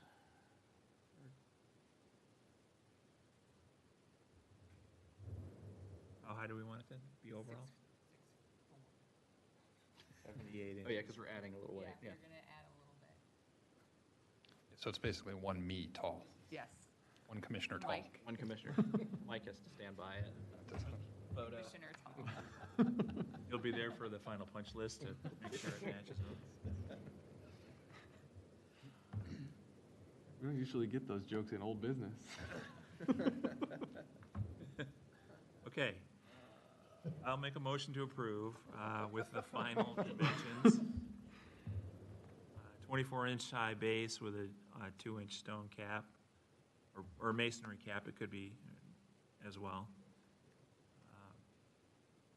And then the sign panel itself is 4 feet, so a total of 78 Malinsky inches tall. By the width, as was shown before, 96, right? Or no? The panel. The panel is 8 feet wide. Okay. So with that, can I have a second? Second? All in favor? Aye. Aye. Okay then, there we go. Thank So you. I'll share all of my notes with you and with Mike, and we'll get it worked up. All right, thank you. All right, sounds very good. Send an invoice for that. Okay, next up. Items 10, 11, and 12 are called together as part of the same project, Board of Building Standards, docket number 09107-18-B for 14115 Detroit Avenue, Raising Cane's Chicken Fingers. Then also the Architectural Board of Review, docket number 09107-18-A, also for Raising Cane's. And sign review, docket number 09107-18-S, also for Raising Cane's, which is a lot to say, Mr. Secretary. So that's a lot to say, leading up to they have requested deferral until November. Their traffic study is underway, which is going to affect their planning commission process. So they're going to get the site plan worked out based on that traffic study and bring it back to us. Okay, I will make a motion to defer. Have a second. Second. All right, Gesundheit. All in favor? Aye. Aye.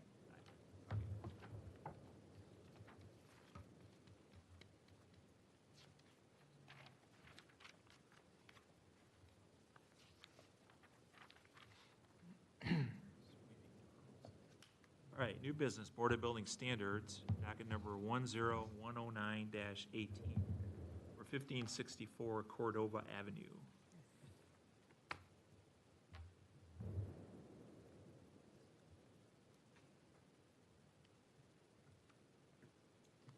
Hi, I'm Ludi Hill. I'm the owner of 1564 Cordova Avenue.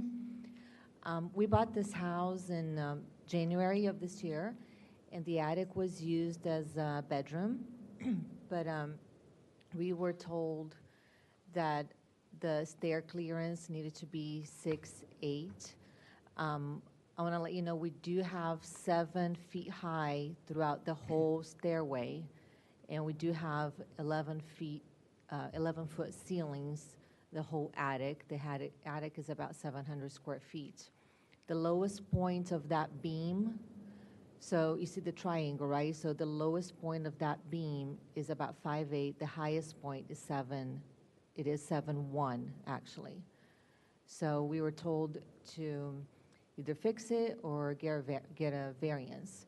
We met with the architect and with the building engineer, and it would cost like a huge amount of money. You would have to tear down the whole roof because it was built that way. The house was built in 1910, and that's part of the original structure, roof structure, the dormer. So we decided to apply for the variance. Thank you. What's the distance at the center of the stair where that diagonal is? Do you know? It's Right in 5 the feet at the bottom, and it's 7 feet up here. Yeah, so the Or is it highest sort of at point, the middle? the middle was 6. The middle was 6. I measured because my husband's 6'1", so yeah. It's right in the middle. And so the lowest point is 5'8". So unless someone wants to squeeze by the left, I don't think, but you usually go in the middle. So I'm 5'9", and I don't hit my head there in the middle. Comments at all? We do run into these from time to time, but that's probably the lowest height we've ever run into that anyone is asked to get approved, at least in my time here, anyway. I know you're concerned about the fire thing, right, with the firemen. So we do have 2 large windows in the attic towards the front of the house, which could be used as escape as well. Is there anyone from the audience to speak to this project? I'm blowing by us here because I'd like to get to Mr. Commissioner and ask him. So we'll close public comment and, of course, ask your thoughts on this and precedent and so forth. Sure. Yeah, Mr. Chairman, yeah. This, obviously, the requirement in the code is that you have 6 feet, 8 inches clear on stairwells. It was kind of indeterminate about whether, or to what level this attic or third floor space was finished previously to this remodel. So that's why we kind of said, hey, look, if we want to do this, we best get a variance in order to achieve this here. So one thing I will say, the one advantage this one would have as opposed to, some others is that it's not a constant 5'8" across. It's coming up at a diagonal, obviously, so it's really only a portion of the stairwell that this is interfering. There is some section that it's not. Now, that's not the code minimum width, which should be 3 feet of unobstructed 6'8". However, the remedy to this, as the applicant stated, is some pretty drastic structural changes. You'd have to get rid of that hip rafter somehow, probably extend a dormer, something like that. Be a pretty large amount of work in order to achieve the full, code required headroom there. So with that, I'd say, this is a condition that I run into specifically a lot in terms of, headroom clearances, that, we've got these 100-year-old homes with these attic spaces that, really we are trying to encourage people to try to make use of the spaces because, again, Lakewood homes are not huge. So in this case, we actually would support the request because there are enough kind of other, means of egress out. She mentioned the stair or the windows on either side of the opening of the attic, excuse me, that can be used for egress openings. And the fact that this hip rafter doesn't, you know, completely obstruct the stair. There is a clear open space for portions of it. Okay, thank you. Any more thoughts from the board on that? I think it's the only other, beyond changing the dormer, is moving the stairs, which isn't exactly cheap either. Or, I don't know if there's a good way to replace the, looks like a 2x6 up there with something, an engineered board that can be fit. A little shorter because it's engineered, but once again, that's also very complicated. Well, Very costly. You'd only pick up. And you'd only 4 get a few inches, and when you'd be able to get the full 6/8 all the way across to meet that anyway. Right. In that situation, so. yeah. You pick up, I think that's a 2x8, if I remember correctly. So, you know, you're at the low end of any kind of engineered lumber at that point, so. It'd be difficult. Moving the Real stair. 2x8, I'm sure. Yeah, and if you adjusted the stair, you know, run right there too, it's like, well, okay, now I get into the stair below as well, so there's really no way to go with this one, so. Okay. Well, I don't want to belabor it too much. I'm going to make a motion to approve this as presented. Thanks for bringing it in. Obviously, you guys are aware that you're going to have to not have any 7-foot people walking along the right-hand side of that stair. Right. So I'll make a motion to approve as presented. Can I have a second? Second. All in favor? Aye. Okay, Great. great, thanks. Thank Good luck. you. Yeah. Thanks. All right, under architectural border review, docket number 10110-18 for 1270 Fry Avenue.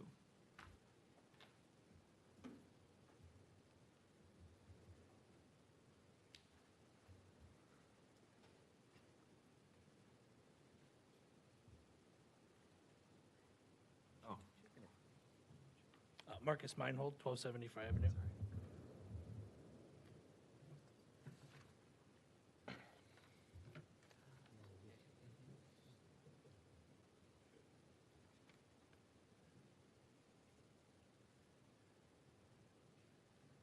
All right, so go ahead, Marcus, run us through the project and what you've added since last Thursday.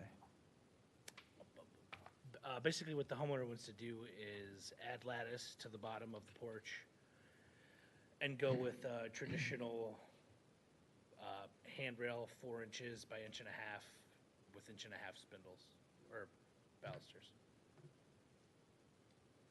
One of the things that was a concern to them was the son that lives in the property is 6'8", so she asked if we could raise the height of the railing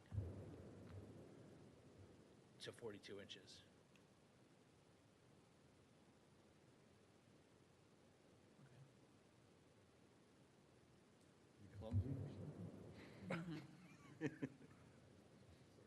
ask if it was a particularly clumsy person or Just tall. just tall, yeah. I don't know that we have we have recommendations and minimums for how high they can be. I don't think anyone's ever asked to necessarily bump them up. We've had, cafe outdoor seating railings that sometimes people want them to be high. Is that 42 inches right there? Yep. That's constructed? Proportionally, it doesn't look very good on that elevation. No, because just the from header's a- down so low, it doesn't. Yeah. Does anybody have any concerns about that?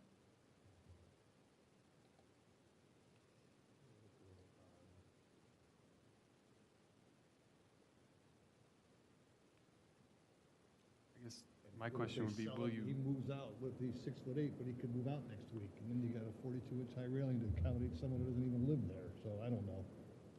will you have trouble finding spindles in that height? No, that we're just gonna make them out of, it's just square stock. Oh, 1.5 okay, by square 1.5. stock spindles, fair enough.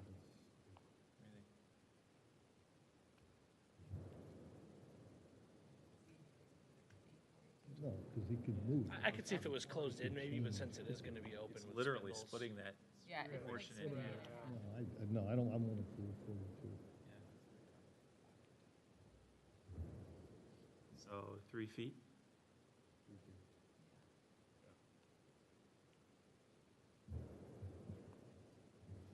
You're wavering. It should be 3, yeah. opening.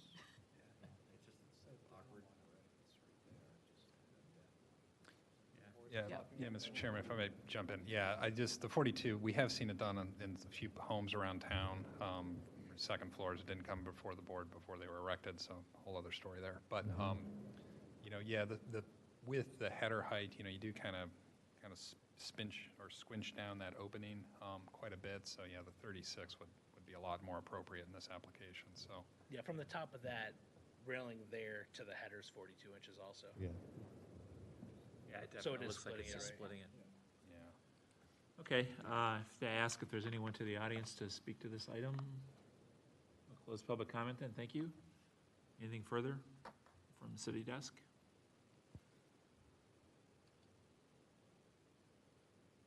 It's not the most detailed drawing that we're used to seeing, but. Did it in the parking lot. Yeah. And this is. Yeah. The original plan was to go with vinyl siding across the front, and Yeah, we wouldn't have we approved decided it, so. at the last meeting to go with the spindles. Yeah. All right, well, I'll make a motion to approve then with the spindles as you're showing it, but at 36 inches. Okay. For the railing height. Can I have a second? Mr. Chair, real quick on that, it's okay. Does the drawing call out materials? We're talking wood on the, We did talk about wood last week. okay, Yep, it's wood, cedar. got it. Thanks, Mr. Chair. I'll mark that on the sketch. All right, so can I have a second? Second. All in favor? Aye. Aye. All right. Great, thanks, Marcus. Thanks again. All right, docket number 10111-18 or 1251 Gladys Avenue.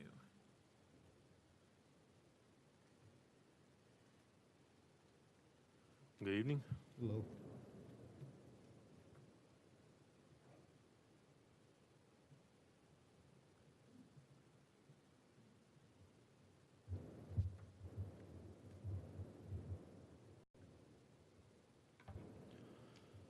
My name is Nazar, and I'm here tonight to propose a project that I'm currently working on this property at 1251 Gladys Avenue.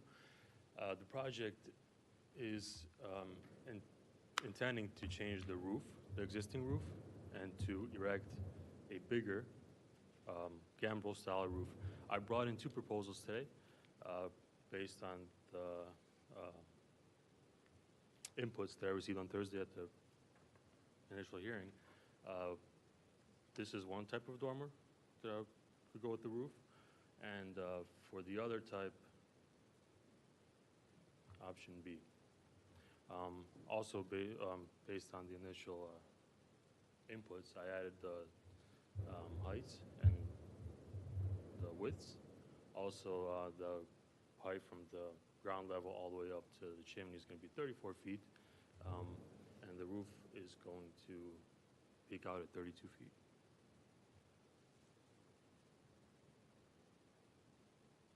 Thanks for the options. Yes. Yeah. I know last time we only had one dormer, and Right. it didn't You had really one little look- one in the middle. yes. And So I brought in two, either two separate ones or one big one. what does everyone think? I think the gambrel one is kind of interesting, but this feels more balanced. Right. Yeah. Consistent with the house style. Do we just want to line up? Yeah, can we line up the windows? I knew Yeah. someone was gonna say that. Surprised it wasn't you. I was waiting. You know what we're talking about, having them on center, Yes. lined up? Um, They're pushed a little bit. The only reason why, I was looking at the center idea to have them more aligned up with the windows from the first to the second, third floor. But the problem that I was running into was that the windows on the first and second floor, they're not really center-based in the house, not into three sections. So they're kind of a little bit wider. And with the roof being, a new roof, I decided to actually kind of divide the space into three segments and base them evenly among the roof. So the space between the two dormers is equal to each of the spaces on the outside? It's like a foot difference. Okay. Because the roof is 31 feet, and they are 6 feet wide, so there's like a foot apart. The reason I didn't say anything originally, I don't know that anyone would notice, but On the other hand, it does seem like you want to strike that center line. And that may unbalance them on the roof itself, though. You'd have to look at the whole thing head-on anyway to notice any I'm of pretty that. sure it doesn't look. Yeah, you're never going to notice, so.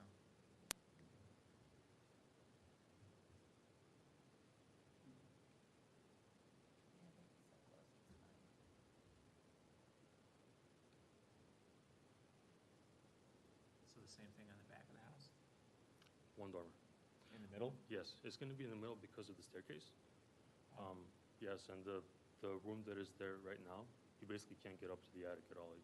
It's 4 feet, then goes all Just the way to curious 7 at the feet. back anyway, but. Yeah, we thought about doing it, you know, 2 or more, but then because of the staircase, either we have to move the staircase off to the side or we just decide to go with one dormer. And then the porch is, everything we're seeing there is everything that's there now? Yes, Can't remember. yes. Okay. The first drawing that I Lattice brought work in down is below, all that's there right now? yes. I have a picture of the, it's a dark picture, but,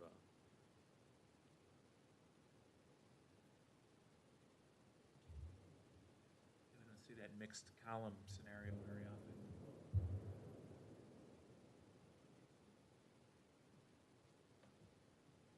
Those windows seem a lot farther apart on this photograph than the drawing.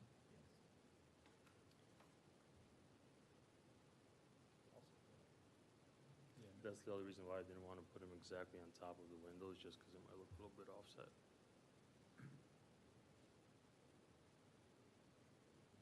Any other comments? Is there anyone from the audience to speak to this item? Close public comment, thank you. Mr. Secretary, anything on your end? Not for me, anyone else?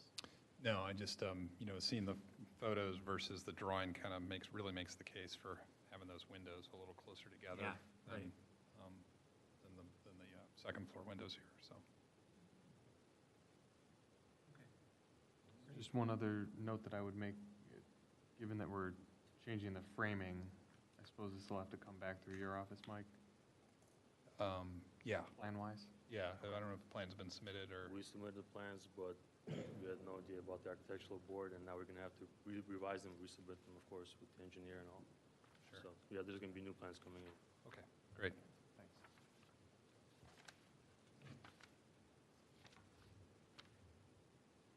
So this packet just has the double dormer in it? Yes, Oh. just for clarification, which one are we going, well, which one do you guys like, the double one? Yeah. Okay, absolutely.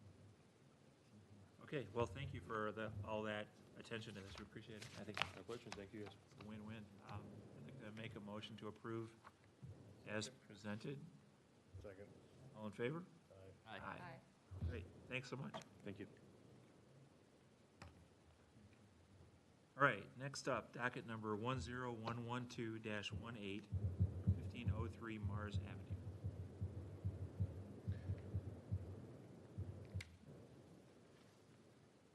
Hello, my name is Mike Majeski. I'm the owner of 1503 Mars.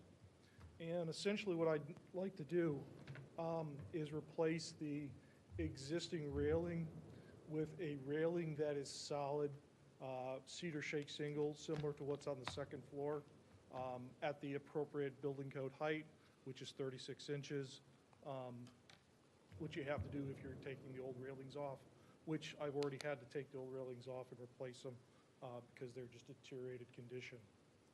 So that's what we have right now. At the end of the day, the design that I seek essentially promotes the values of health and safety. Number one, it creates a railing which prevents injuries by eliminating hands or feet from getting caught in loose spindles. It also raises the height of the railing to the proper building code requirements of 36 inches. It reduces the chance for falls from people sitting on the lower railings, which people can easily lose their balance, and people do sit on railings. So raising it up higher is going to promote safety for that. And it also reduces crime because things people walking on that sidewalk can look up and see what people have on their porches. It invites them to walk up and take those things. And putting a little cover, the 36-inch cover, I think will provide a little more safety from people wanting to steal it. The design also protects the appearance and use to eliminate, to maintain a high character of community development because it follows the design of 40 other homes on Mars Avenue, on Arthur Avenue, and on Elmwood Avenue, which are the adjacent streets. There are 40 homes that have exactly the same thing, that have solid siding matching the wood on the existing home. So it is, I wouldn't say it's a majority, but it's clearly not a small minority of homes that have solid siding being used as a railing. And then lastly, it protects property within the city against the reduction in value because the investment in maintaining and implementing improvements on property promotes higher land values within Lakewood. And I'll take any of your questions. All right, thanks. Well, compelling argument. It's very similar to the other house project that you commented on before, in that it's somewhat similar. In any case, there are a lot of homes that have those. When aluminum and vinyl siding was being sold like crazy, everybody just covered up those railings. Yeah. The guidelines that are in the city design guidelines for porches don't have anything like that in them at all, and we haven't approved any closing in of railings. You've heard already tonight. So, you know, the arguments of, usually, I'll go back, the 36-inch height versus the 30 or whatever matches up with the brick post, typically that is, people are asking to have the lower height so that it goes into the traditional meeting point. Well, yeah, that is one of the problems, is that it has to be higher, and that frustrates the putting any kind of railing in there, because you can't utilize where that top rail would fit into the brick to secure the railing, right? That's why you have to have the columns. Well, you have columns in this point, Right, though, that's what I where mean. you could bring that in. Is there not a column on the left? It's being repaired. Oh, okay. So you've got a point where if you wanted to do 36, you could bring it and meet into those wood columns, right? Oh, onto the existing wood column, yeah. Yeah, you could do So that. if you're concerned about the lower height, Yeah. that's a thing. But those are my feelings on it, and that's just being consistent with everything we've done in the last almost 5 years that I've been on this board. So any other comments from the board? No, I agree with everything you said.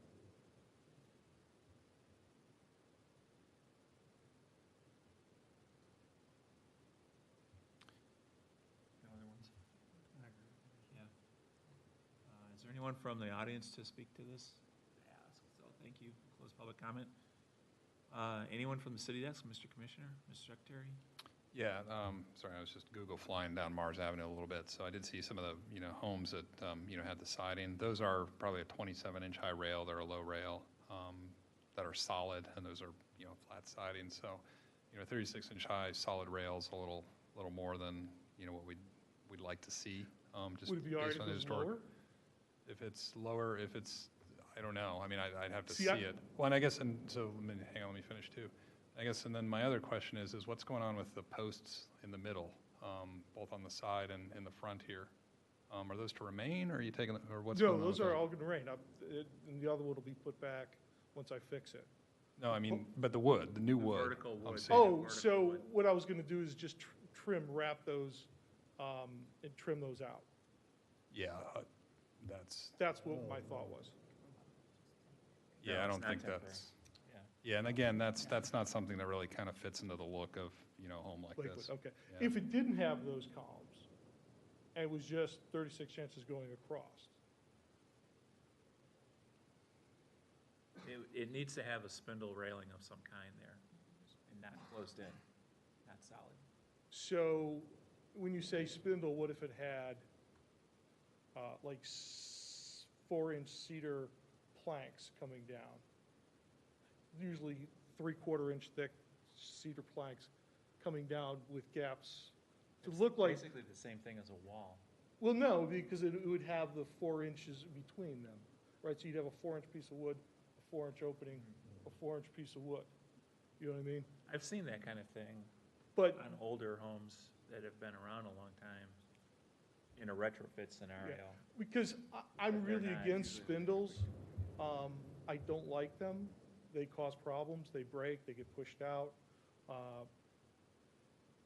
So I'd like to go with something a little more substantial as a material. And that's why, I mean, cedar's a good outside material. You know what I mean? Yeah. And so I But get it's the not- concept of lose the top attached to the posts, to the existing columns. Keep it open so that there's light coming through. You know what I mean? I do know what you mean. You know what I mean? So That something doesn't like, show up in the city's guidelines for porch design. I'm sure it doesn't. But I'll let you guys check in on that. see, I asked for those guidelines so I could look at them and understand, and I haven't. They're where- online, See, aren't they? I'd Yeah. asked Alex if he could send me the link to them. I could not find them on the city's website. I searched for that, because I knew that was the We do ask guideline. people to look at them a lot, so I'm Yeah. taking for granted that they are there. No, Yeah. they're not. Because that's what I was trying to understand, because that's what it's supposed to be based on. Oh, really? Yeah, And- it's and not an so I easy didn't site have to that. navigate. They are hard to find, but the porch guidelines, that Very I sent you a few days ago, and I know that's late in the game, but, Mhm. you know, that's what they're referencing, is just that two-pager about front porches. Okay. I just think there's got to be some modification, because at the end of the day, I don't know that spindles are an absolute requirement when you can do the same thing with just a different piece of wood. You know what I mean? And as long as the material's okay. I mean, I guess you guys want to see what that would look like. I appreciate that. Well, we would want to see what it looks like, and we just have to be careful about precedents. What is, something that's been there for 30 or 40 years is not really what we're looking at right now. No, right. We just we haven't been able to approve anything other than what approaches those guidelines. And that's been our task, is to be consistent throughout the city. So I think that what we could take as a second round of this proposal is, we were just, again, Google looking around at a few examples that use sort of the flat board you're speaking of. I think if we'd see that detailed out, we could start to make a judgment on it. Okay. But something with some opening to it. Right, certainly opening so light is, goes through, right, and it's not all the way up. Okay. I guess, yeah, and that would be cool. What I'm concerned about is the language about, blocking it off so no one can see it to keep things secure. Oh, We that have was with- thousands of houses in this city that have open porches, and they all look beautiful, and people do put stuff on their porches, and they don't worry about it necessarily unless, if they're really worried about it, it's not going out there. So those are the kinds of things that we're trying to be consistent with throughout the whole city. So, Okay. yeah, we'd be glad to look at a proposal. Okay. All But right. that's kind of the baseline. Well, then I'd ask that you defer and let me get a plan into Alex. Yeah, let's work together on something for next month. That sounds great, Okay. because we'll look forward to seeing. Thank you. Obviously, you got a lot of ideas, so that's Yeah. cool. All right, so I'll make a motion to defer on this project. Can I have a second? Second. All in favor? Aye. Great, Mike, thanks so much. Thank you.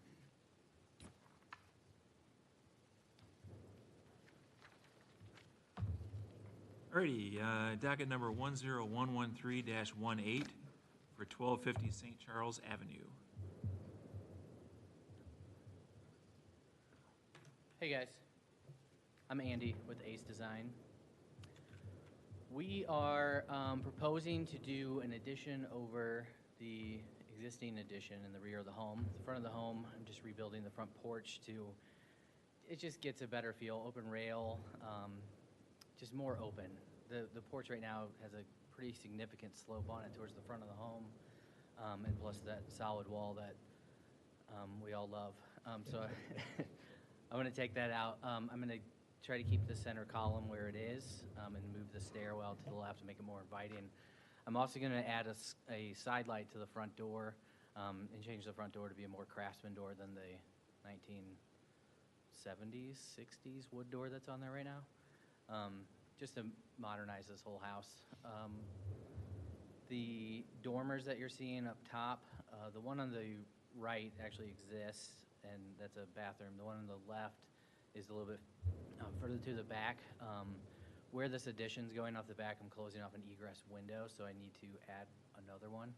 Sorry, it's the other side. But this would be, so that would be that dormer on the left, or I'm sorry, in the center of the building, center of the drawing, I guess. The addition part, there's an existing addition right now of just a one-story addition off the back, and so we're building directly on top of it. And then I'm adding the dormer in the back there with a high window, that's in a bathroom, so I just want to keep the light high. And I'm trying to mimic the, longer windows that are already existing on the house on the first floor of the existing home. If we go to the back elevation, the rear, so on the rear here, I'm adding a pair of sliders to where it doesn't exist, adding a deck, and the window that you see there is going to be our egress out of a master suite. And then Alex, you go to the other side. The master suite, I'm also going to do one of those high windows just so I can have a bed wall without covering windows and still have some natural light coming in there. This is the north side of the house, so it's all ambient on this side. The dormer on the main home, everything on the main house exists. I'm not changing anything on that one. And I'm shifting windows on the first floor on the addition just to make it a little bit more, to just make sense in the room. And that's it. Here's my colors. The roof is actually going to match the existing color, which is just a, black, dark black roof, charcoal roof. And then the new siding that we're going to do, we're going to get rid of the green, and we're going to go Bayou Blue.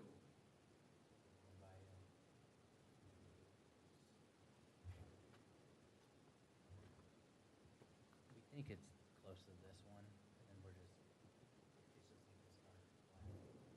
dark black gray. But without climbing on the roof, I can't pull a sample.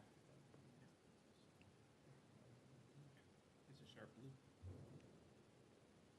I just had one question. At the pre-review, Andy, we were talking about those long slat windows on the addition. Yeah. Upstairs, and they seemed out of place on the house. Okay. Did you just put a vertical in there, or? Sure, to just split them. Yeah, it just feels like it's sort of like a big thing that you'd be like shooting a cannon out of or something. I think just to scale it down a little. I think what I really want to do is make it a slider, so there is that vertical So you piece, get a but I can natural also vertical in operate there. it. Yeah. Is it three with like a wider piece in the middle and then small on the end? So you have like a center Yeah. structure? No. Oh, I know what It you're just talking like- about. yeah. So there's like a 3 set? Yeah. Yeah, I mean, either way. Alex, can you go to the side elevation? Either way. I think just because of the size of it, if we just split it in half, I think it'll read better. I think you're correct. And making it a slider so the whole half of the window moves will allow us to get some pretty cool airflow through the master suite. Make it an awning, 2 awnings. Make it 2 awning windows. Are there any other, Awning. got photos of the house? I know a lot of houses in Lakewood that have the lattice work, and then some of the existing. Is there any of that in this one? Or no, these are all just? As far as the windows, the grids? Yeah, like some of them have some of the breakup. This one actually only has one Yeah, like grid. buttons, yeah. Oh. The only grid in here is this bathroom window that's going to be replaced, and because it's out of place. Like the house doesn't, like the main window, the big front one on the first floor right there, it's just a huge pane of glass. It's a big double hung. Something that was just a little too long versus how high it is. Mhm. Even like the dormer next door, that one's a little bit narrower and feels okay. So I was just fine with it if we just had a vertical in it, but. Yeah. I think if we do 3, Amy, I think it's going to be a little tight. The windows are going to be disproportionate, but I think you're right if we split it in half. I was thinking like 2 short on the end and then a wider in the middle. Oh, like Chicago? Yeah. Okay. Almost an arts and crafts kind of. Yeah. Maybe the ends or the middle is an awning Yeah. and the ends are fixed. The new dormers are a little different style than the existing dormers. Yeah.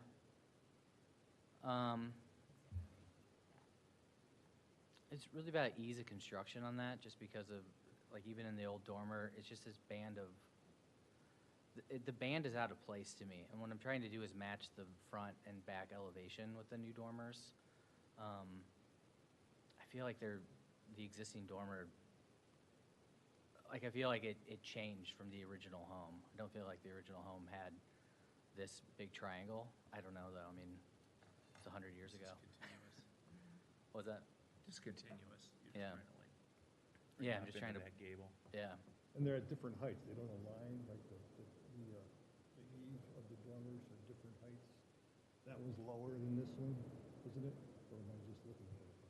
No, you're right. Right plan, yeah.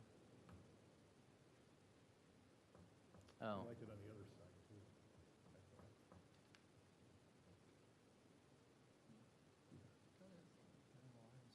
no, the one on the right's Those align. taller. Yeah, I'll line those up. Not the gutter. I'll line those up, he says. Yeah, no problem. Yeah, it just looks like a mistake.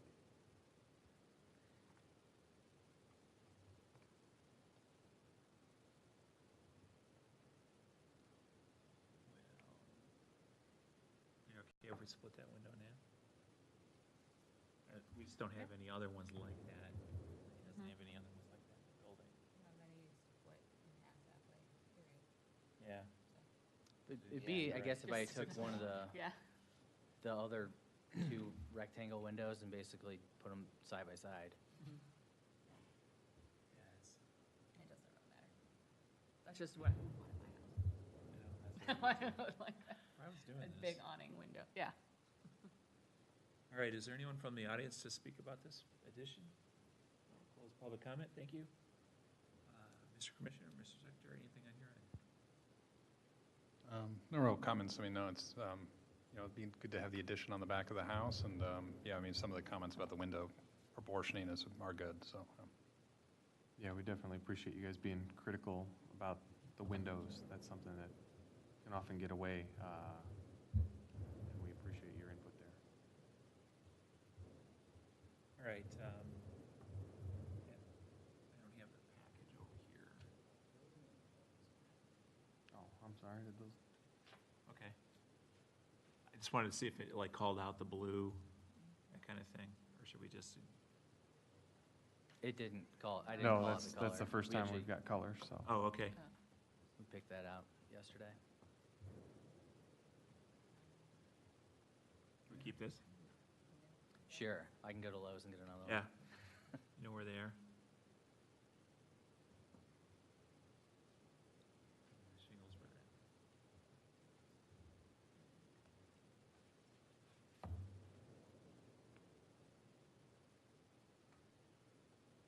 This guy. We're gonna match existing on the shingle. That one, I feel like it's pretty close. All right, so I'll make a motion to approve, just add the one thing about the side windows and the dormer. Just split that in half from a design standpoint. You're gonna do that as a slider, Yeah. so, that was it. Can I have a second for that motion? Second. All right, all in favor? Aye. Thanks, Andy. Thank you. All right.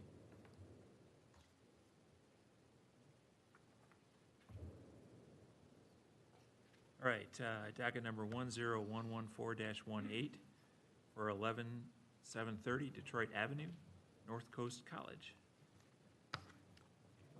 Dennis Marty, 11724 Detroit, and that's where we are right now with North Coast College. And Brandon Young is with Dimmitt Architecture.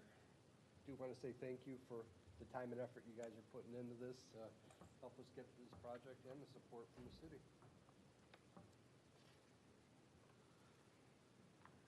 Hi. So this project is for the Reedy Brothers and Flanagan Furniture Historic Renovation Project. It's a 3-story building, red brick building on the corner of Detroit and Hurd. So the exterior of the project, we will be replacing all the storefront with new aluminum storefront, and then the knee wall will be like a wood panel, and all the windows will be NPS approved historic profiled aluminum windows. So it's the sample we brought. It's a Traco product. There'll be a brick mold on the front.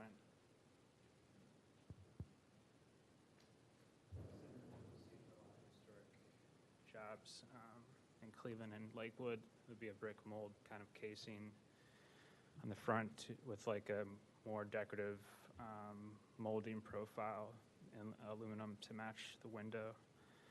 All the windows will be the same color as the Phase 1 project adjacent to it, so it's just like a dark anodized aluminum. The knee wall at the storefront would be a similar color as well. I have some color samples for that. If you go to the HURD elevation.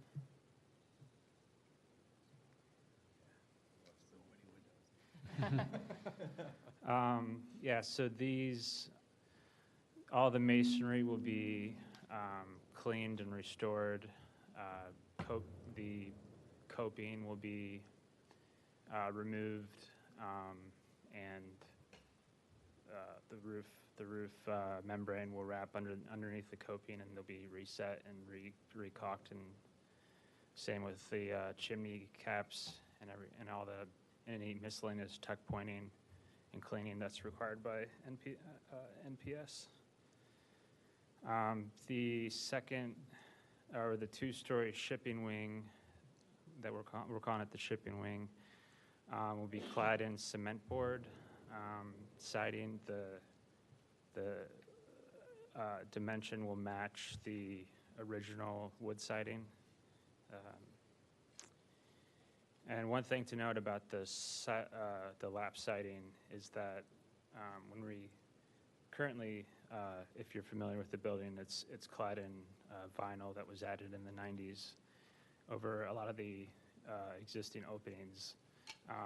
So at the time when we remove the vinyl, if we find that the wood siding is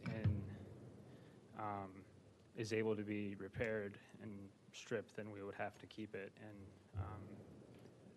otherwise it would be completely stripped to the studs, removed to the studs, and there'd be a new wall sheathing and the cement board.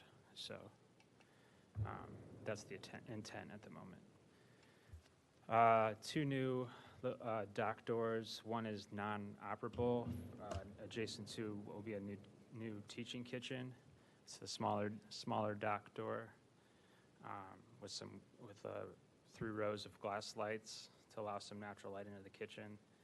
And then the loading dock door is completely new as well.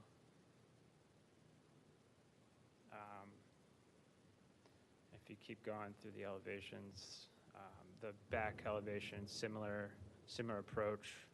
Basically, wherever that vinyl siding is where the original wood siding was before. And then there is a new entry that we're adding off the east alley coming from the parking lot for accessibility and for entry into the restaurant. They'll be adding just a simple aluminum door with a glass light, side light.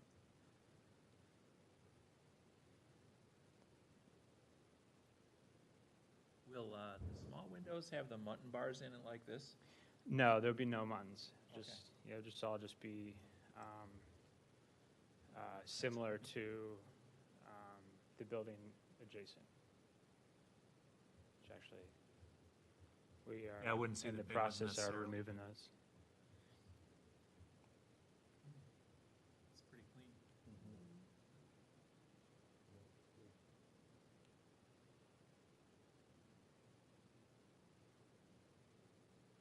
I think we have a lot of No. objections.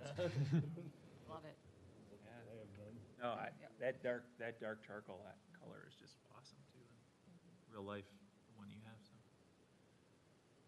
all right. Is there anyone from the audience to speak to this project? No, thanks. Close public comment. Anything from the city desk on this one? Oh, pretty speechless over here too, Mr. Chairman. Yeah, it's just, no, this is a great cleanup of this historic building, so really looking forward to the work to start and be completed. Absolutely. Very, very supportive of this restoration, so look forward to it. Okay, well, thanks for staying with us for all this time. Present this. You're leaving eating. We're definitely looking forward to seeing it happen and cleaning this thing up, so thank you for all your work on it. I'll make a motion to approve as presented. Can I have a second? Second. All in favor? Aye. Aye. Great. Thanks again. Yep, thanks.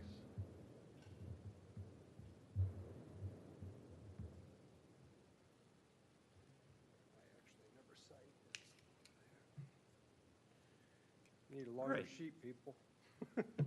Tonight we do. Is there one underneath? Flip it over. All right, docket number 10-115-18 for 14013 Detroit Avenue for Get Go.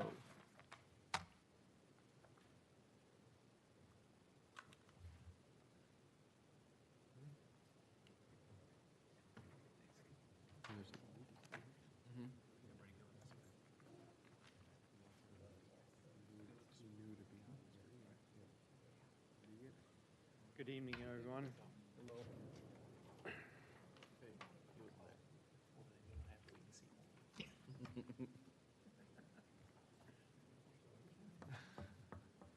The billboard that the pilgrim is back. My name is Mike Taylor. I'm here representing Giant Eagle on request to install a new fence.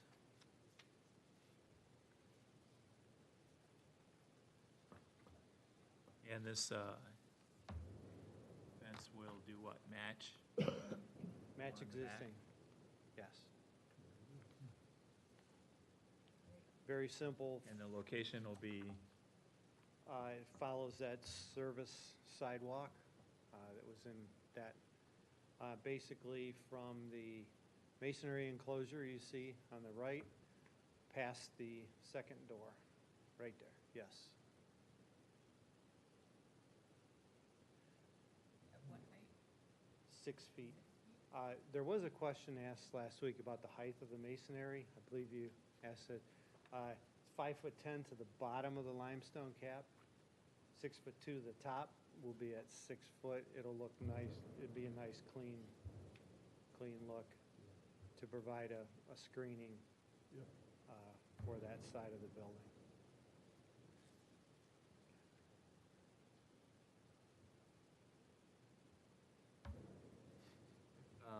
I forget, was it, there a gate, was it closing off the end of the sidewalk? Does it return in, or is it just that surface? Just straight run. Okay. Yeah.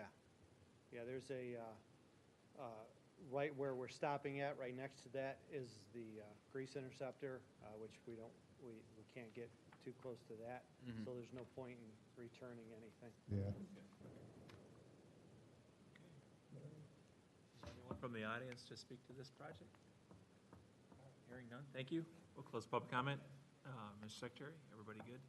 Mr. Chairman, I'll just say real quick, this kind of cleans up the service side of this building a little bit, so glad to see the addition happen. Okay, thank you. Thank you, Mike. Okay. I'll make a motion to approve as presented. Can I have a second? Second. All in favor? Aye. Aye. Great. Thanks. Okay, thank you. Thanks again.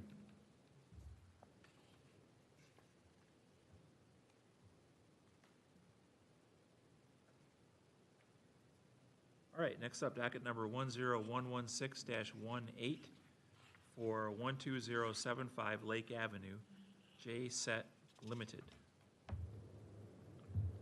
I'm Jerry Wilk. I'm here for Jesse Atkins, who's supposed to be in Destin, Florida, ended up in Biloxi, Mississippi. But, Oh, no. Yikes. this is about the existing fence and the gate. It was proposed to put the gate down to, the fence down to the gate. He'd like to put lattice on top of the gate, if possible. If not, then we'll just taper the fence down. So just to get some additional clarity here, Board, there's a retaining wall that scales up to about 36 inches here? Yeah.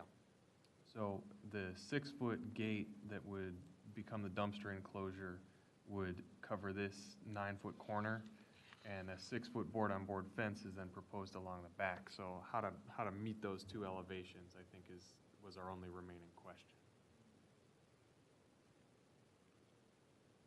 Basically, this corner.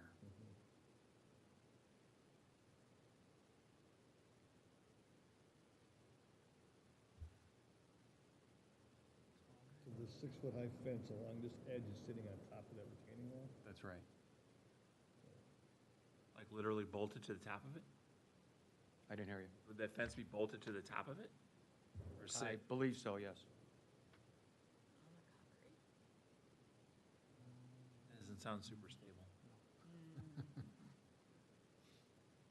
With right anchors, all things are possible. No, you can, we've seen this before, actually. Yeah? Yeah, you just, you tap con into the concrete with a Simpson bracket. For a 6-foot fence? Yeah. And it would cover all that up. It'd be board on board.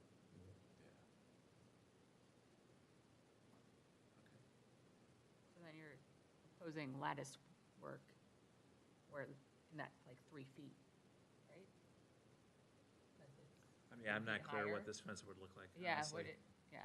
So what's proposed is the 6-foot gate above to cover, which would be the dumpster enclosure. This Yeah. would open this 9 feet, and 3 feet of lattice above it to meet the, Because that's 6 feet. So that's On Meet top the of height of the 3 fence. feet. of the, On and top then of this is 6 foot. yeah. I think it'd be our preference from the city's desk that this fence just sort of taper down to meet To meet the gate, the gate. correct. Yeah, I think that's better than making it bigger. It's gonna look like a I mistake. think, He has no problem tapering the fence down. yeah. You think? What do you think? Yeah, it's really dense on this one. So the gate is going to be 6 feet tall then? Yes. It is 6 feet, It will be 6 feet instead of 9. yeah. It's 9 feet across. Sorry. Oh, Yeah, yeah, that's so the another. gate's always been 6 feet, Yes. and we're just coming across and meeting it because of the way the concrete works. Is that why we have to taper this? Right, because at this point, you'll be at 6 feet above the wall. Gotcha, okay. And that's 50 feet back all the way along the building? Yeah, so it would run the length of this property line, Mr. Chair. That sounds good to me then. And it's the same gate as or the same fencing type that's in the back? It would be new Board on board. new board on board. Okay. And the gate is a board-on-board gate? Or a chain link? Yeah. Board-on-board? Board on board gate. Okay. Great. Is there anyone from the audience? Close public comment. Any other comments from the city desk on this guy? No? Okay. Just to include the condition to taper the fence down to meet. Right. All right, I will make a motion, thanks for presenting. Make a motion to approve this with the tapered fence so that it meets up, as we talked about, and can I have a second? Second. All in favor? Aye. Aye. Thank you. Great, thanks. Thanks again. Have a good evening.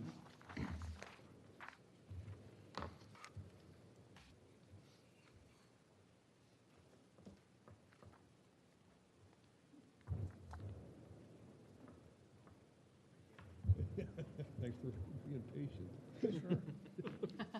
Is that the introduction? Are we ready? Hi, I'm Brian Smith with the Cleveland Clinic. This is Brian, I'm sorry to cut you off. I have to read it for the Oh, minutes. okay, go ahead. Sorry. A couple 6 pages later. There we go. All right, thank you. Docket number 10117-18 for 14601 Detroit Avenue, Lakewood Family Health Center.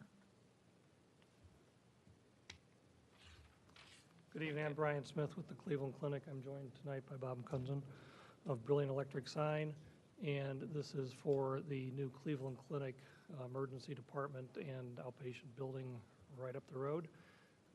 We have found the need for a directional signage to add the words emergency to the canopy. We've had basically complaints from patients. It's also been noted by our staff. So we're proposing on the canopy, which up till now has not had signage on it, but as of today has some temporary vinyl letters on it. On this elevation facing east, it would say emergency plus main entrance. The main entrance is in white. It's not really coming up there. And then on the north and south directions, we would have the word emergency. And as requested, we have left justified it on both the north and south elevation and have sized it accordingly. So this then, this view right here, it really identifies the emergency department from Detroit and prevents another problem that we've been having of people going to the ambulance entrance, which is on the back. We do have signage for the ambulance entrance, says ambulance. And that's more of a learned trade by the squad drivers. But we have had self-presenting patients and families go to the ambulance entrance as well, at which point they can't get in and have to knock on the door and so forth. So north and south ambulance, and then on the east elevation, we would have ambulance plus main entrance. And yeah, we're requesting this for clarity as far as wayfinding for those people specifically seeking out the emergency department. And Bob from Brilliant Electric Sign is here to answer any of the technical questions regarding the sign itself. Thanks.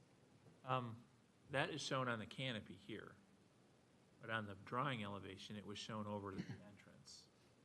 If you go to the south drawing, over here, in the bottom right, it's not shown on the canopy. It actually is, that is the ambulance canopy on the bottom left. Bottom right, the little red letters on the bottom right. Oh. It's shown over the door. Right, so that needs to, It's supposed to be it looks like that. It is on the canopy as the photo. Okay, so there won't be anything over that door. No, we wouldn't want them going in there. Okay. That was the only Good eye, clarification I good had. eye. After almost 3 hours of this, you start to. Very good. There it is. So it'd be, so it's not behind that stop sign. It's not over there, it's over there. Who drew that sign? I'm blushing. I'm sorry. You didn't have the whole elevation, so All right. it's not included. Okay. Any questions at all? This is pretty much what we talked about before. Makes total sense from a safety standpoint. Appreciate that. All right, you here to speak to this project? Okay, thank you. We'll close public comment. Mr. Secretary, anything from your end? So, yeah, we circled back around this week to some of the discussion that we had at pre-review as well, and just the utility of the emergency on the north and south sides. I just wanted to revisit some of that discussion for the record and make sure that we were clear and that we were sure about that. I think that the east-facing channel lettering is very valuable, as is the ambulance, but we were not quite sure about the utility of those north and south-facing signs.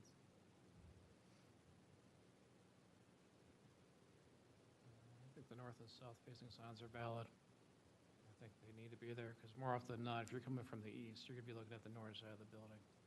If that's illuminated at night in red, it's gonna be catching your eye, especially if you need to get there as soon as possible. So I think the north and south are valid. Just the fact that they're lit, I mean, you do see. Either lit, they're red. You can see the know where one to on go. the east side from Detroit. But that doesn't mean. Traveling westbound. Traveling westbound, yeah. Yeah. But also, if you're talking about minutes to get to that ER, I'd rather it be visible than not visible. So if you're traveling, let's use directional. So if you're traveling from the south, you're on Bell, what are your options? Let's say the signs aren't there. If you're going right where this photo is taken. Yeah, well, I mean, what decisions are people making right now? I don't know, Brian, if you can elaborate on that. How are they getting there? Yeah, well, if you're coming southbound, I guess I don't know where else you would go. There's a giant canopy. You're coming from the south, you're saying? Mm-hmm. I mean, I'm questioning the purpose of a sign, right? We have a giant canopy in a building with directional signage that's on Bell. I guess I don't know where people are getting confused about where to go. Where you're looking up, you're seeing the intersection, you're seeing the traffic signals, the lights, and you could be driving right by the canopy that's facing. So they're missing on the east entire side. building, that's what you're saying? They're missing Yeah. the entire building. Okay. If you don't know what this building is, it could be an office building, it could be anything. I'm wondering if this, But I hear it both ways, but I think that's where they're going. I wonder if the south-facing sign, though, makes it worse, though, because it's making you want to turn in the wrong end of the drop-off lane. Well, but If I'm in a hurry, I may do that. Yeah. Yeah. Anyway. I mean, like, it's labeling it like it's Yeah. that's We where have, you we have go. this situation on a lot of our buildings. One that's really notably is the Cryle building, which is on our main campus on East 100th Street. And that's a one-way in, one-way out type of thing. There's zero signage with that, and nobody ever goes in the wrong way. Generally, this is seen. Now, this has, as I was saying the other day, it has that do not enter sign there as well to further emphasize that. My experience has been that do not enter sign wouldn't even need to be there, and people would be going in the right way.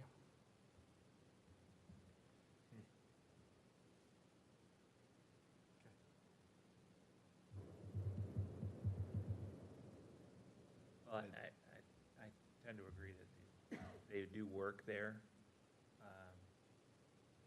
Not having the word entrance there was the win, I thought, from the last meeting. Because you guys were proposing emergency plus entrance, I think that was redundant.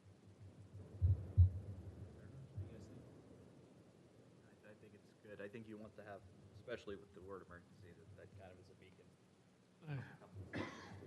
yeah, I think, As you're coming in a little ways down, you know you're in the right direction, you know where you're going. well, given you're talking about an emergency, I'd rather know where the door is rather than questioning it. You already have enough to deal with. Let's get them to the building as quickly as possible. Amen.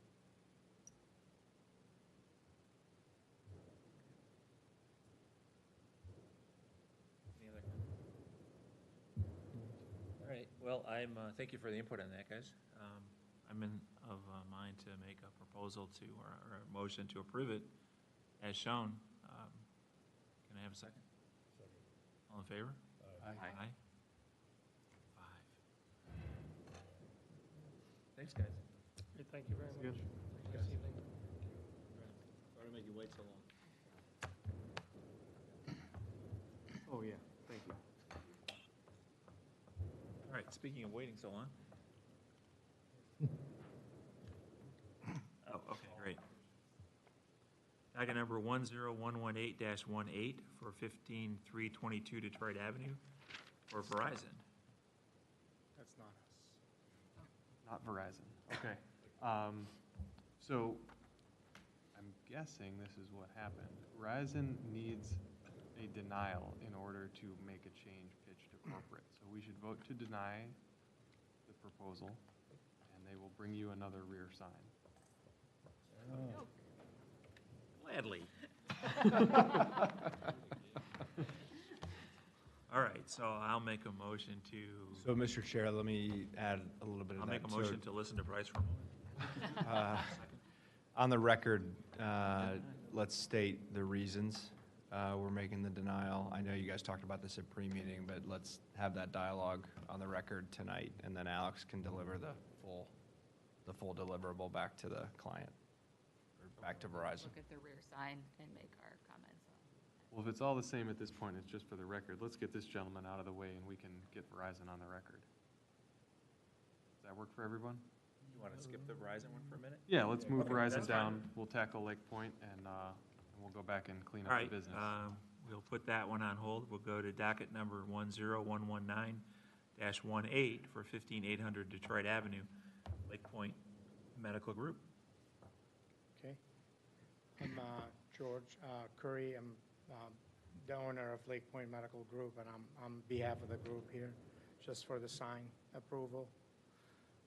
So, and I saw the input on color of the background, which we will basically take into account and let the same guy who designed the premier sign do the same thing, actually. So it'll have that kind of gray background to it. Yeah, the same. Yeah. I mean, the same, Sean from Erie Design is the guy who Right, did this yeah. one, so. I remember when we did this one, and that came out really well. Yeah, so we'll just do the same thing, concrete. Well, thank you. That's all. Any other comments, guys? Okay. I think that's fine. We get an approval with condition of gray background. I think that's a Right. win. All right, I'll make a motion to approve that with that grayish background to match the previous physician sign, and can I have a second? Second. All in favor? Aye. Aye. All right, thank you. Thank you so much. Good, thank you. Thanks for waiting.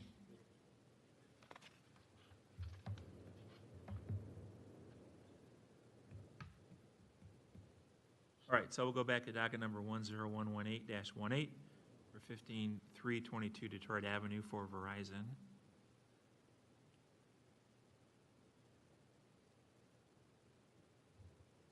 And just so I'm clear, we have to deny the proposal? Yeah, for so subsequent to our pre-review, you guys had offered them summary approval if the rear sign were reduced to 10 inches tall from its current proposed. They essentially proposed identical 16-inch tall signs on the front and the back. The board's position was that rear signs in these sort of double-sided shopping centers, rear signs need to be reduced in size and in impact, I suppose you would say. So we offered that to them. They said that based on Verizon's rules that they needed a denial in order to take that back for changes, which seems a little odd, but that was their request. All right. Come up with a new process again tonight. I'll make a motion to deny this based on the back sign and the size. It needs to be smaller. And so can I have a second? Second. All in favor? Aye. Aye. Thank you.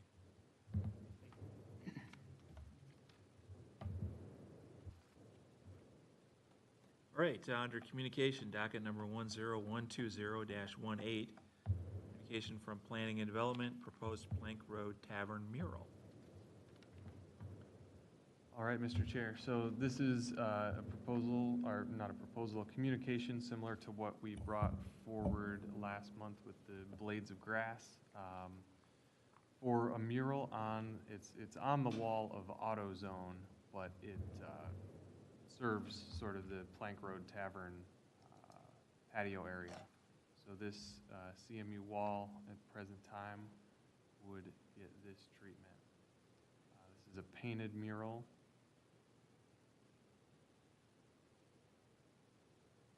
Would be done by Bob Peck and the Pop Shop Gallery and Studio. This is some other examples of his work in similar style.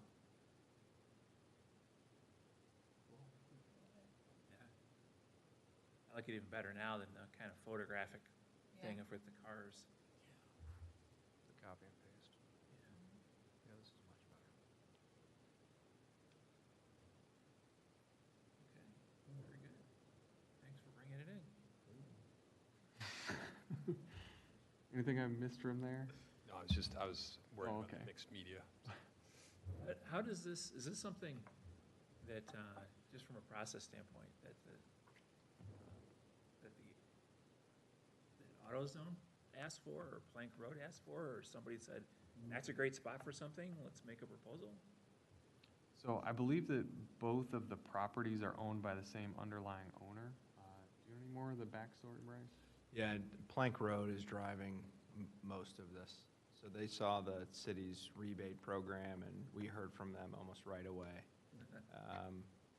And then we told them they had to go get buy-in from the owner, and they got it pretty quick. So it's going to be a cool add to that blank wall. It goes all the way down. Yeah.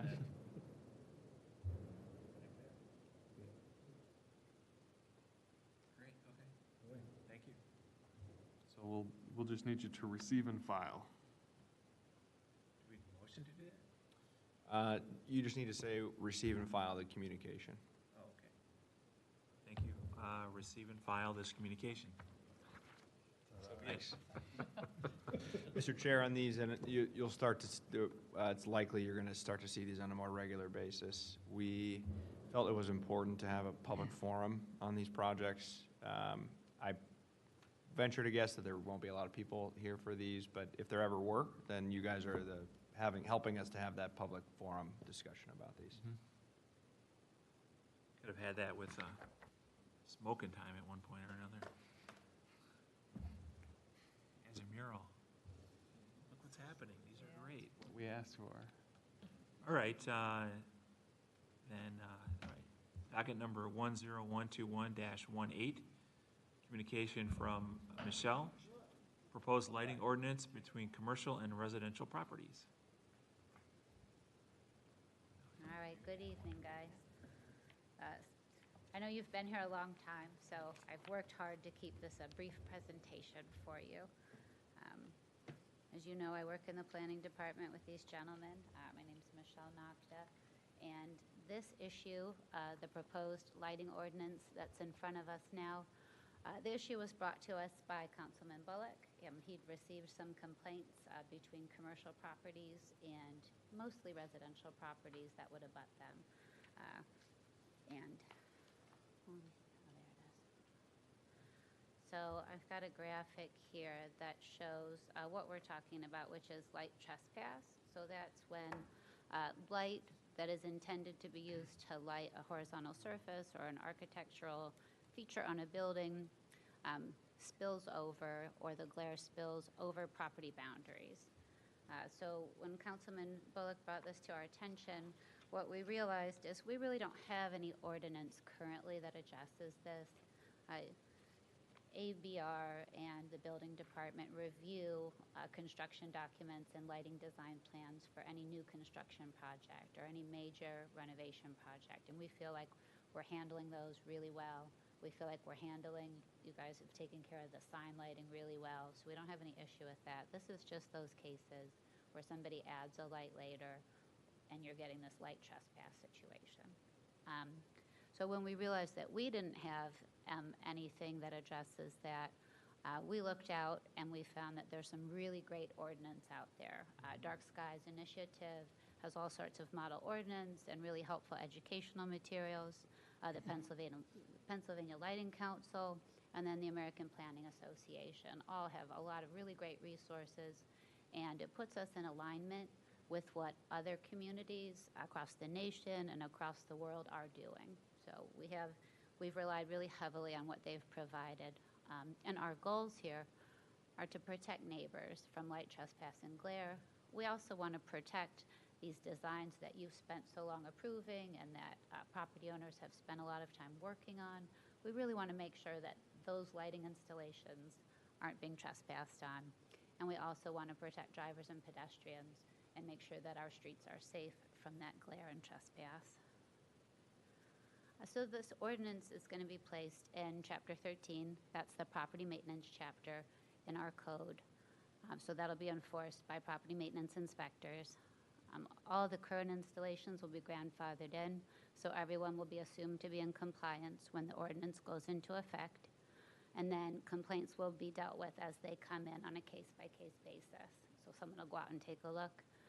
The next step then would be for that property maintenance inspector to relay to that property owner what the best practices are in the industry. And so we have a list of those, and that compliance is judged by that property maintenance inspector. That's the reasonable person. So when we were looking at designing the ordinance, we saw that there were a lot of different categories of exterior light that need to be addressed by this code. So we wanted to keep it really flexible. We wanted to keep it really simple. We wanted to make it so it would encompass all of these things and probably more that we aren't realizing right now. So this is just a photograph I took of some existing light. This is the Dunkin' Donuts parking lot. So this is something that was looked at by us a few years ago. As you can see, the light is all directed down and back at the property. The horizontal surfaces that are the primary activity spaces for use, they're all really well lit, but you don't see a lot of spillover, you don't see a lot of glare. So that's a really good installation.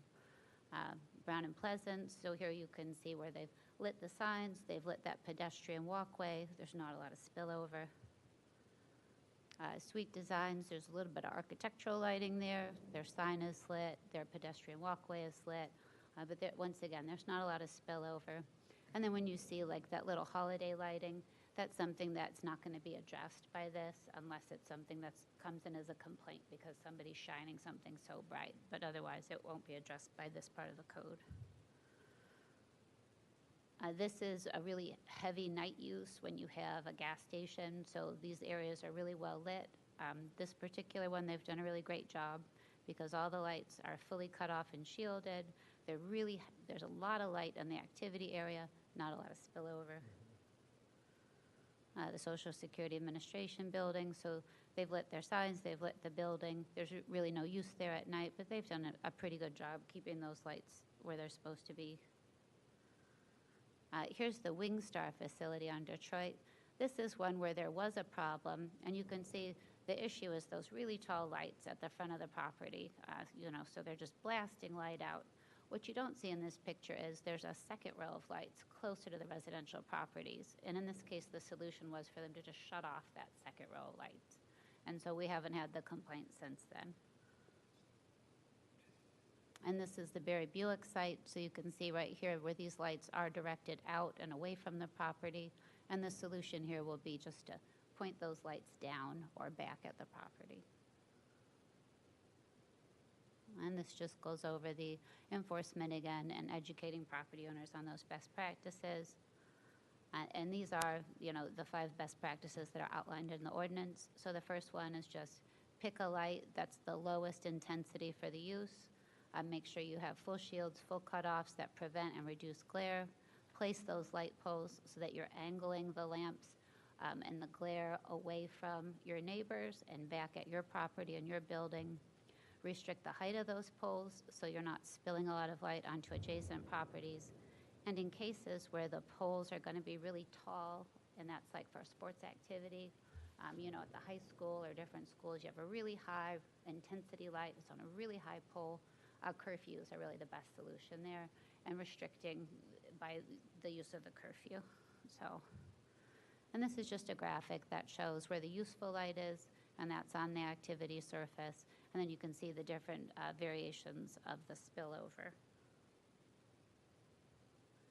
And there's an example, just a real quick example of what a non-compliant fixture would be and then a compliant fixture. And so then my questions for you guys tonight is, one of the goals of this ordinance is to align with the national and international standards for lighting. But we also want to make sure that we're in alignment with what you're currently doing in your design review process. And our goal is to just get those, it's all directional really, what we're doing. Just make common sense how you're pointing those lights and how you're selecting those fixtures. So do you think that that's in alignment with what you do in your design review? I think it is. I think we haven't had probably a lot of legs to stand on. I know when I do work in other towns, particularly in Westlake right now, they use the whole bug light rating system, BUG, which I'm just learning about now, but it has to do with cutoff and glare and all that stuff. So, yeah. This makes sense. It all makes sense. Same stuff anyways.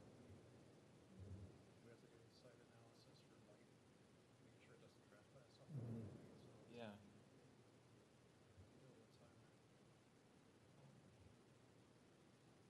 This kind of thing has been around for a long time. And so I think about that a lot, like when the Drugmart renovation went in and those giant glary street lights, which are cool and old-timey and they sure light everything, but they're like, that blew the whole dark sky concept right there, just with those. But that's a commercial corridor, so I've always thought, well, someone said that's a commercial corridor, it's okay, you want it to be super bright. And then even like the Edgewater lighting, those white Q-tips on all the trails at Edgewater now, those things blast light in every direction too, in what's a natural environment. But they're probably hyper, scared about safety for people that are walking at night by themselves or whatever. So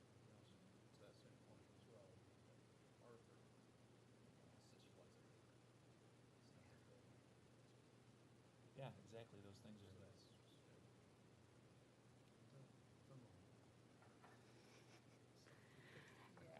And so then there's one other question. I'm glad to hear that you think that it goes in alignment with what you do. We really tried to make sure that it would.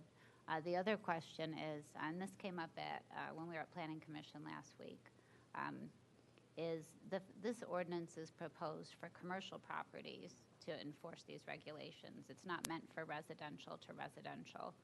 We haven't heard any complaints residential to residential on any large level.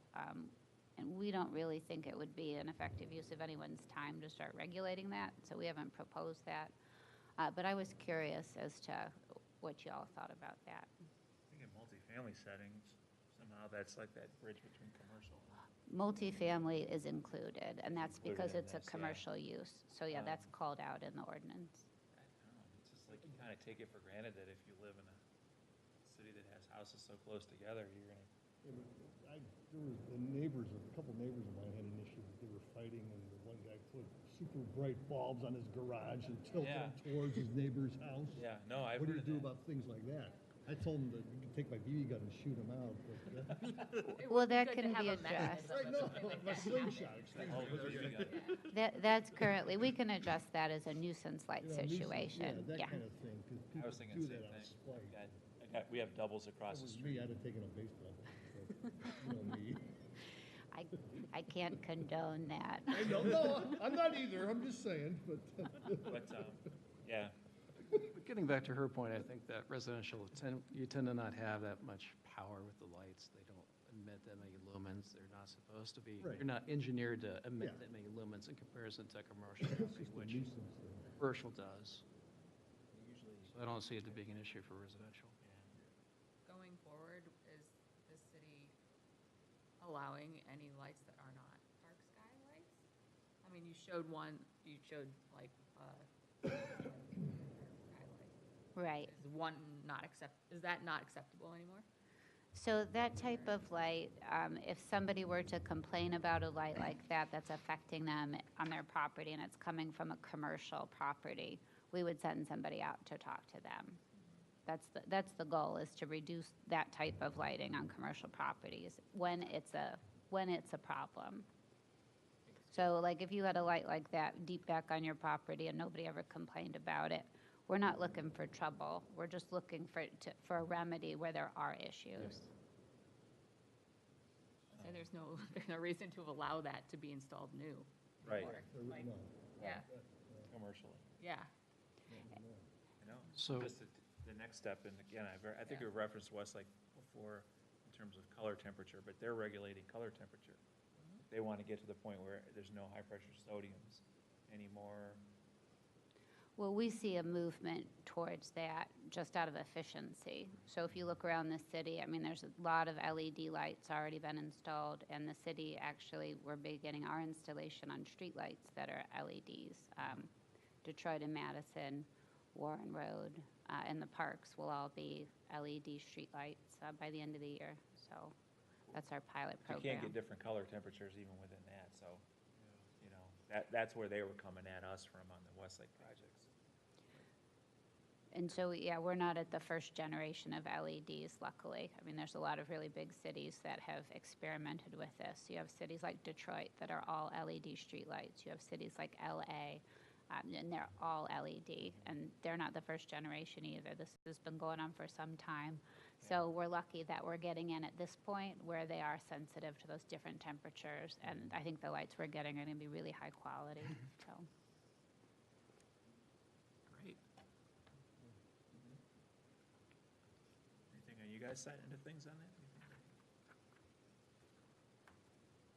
No, you know, as Michelle mentioned, you know, this, that Councilman Bullock, you know, brought this up, but it's been an issue here and there throughout the city. We had one condo building change their luminaire out, and they didn't quite realize the filament was pointed directly at somebody's, you know, windows across the way, so things like that. So hopefully this kind of. Johnny knows how to take care of that. Yeah, and he didn't have a bat or anything. But, you know, that's, you know, hopefully like an ordinance like this will kind of, you know, help us alleviate some of those nuisance conditions and also kind of bring us in a little better compliance with some of the dark sky, things that are being put forth.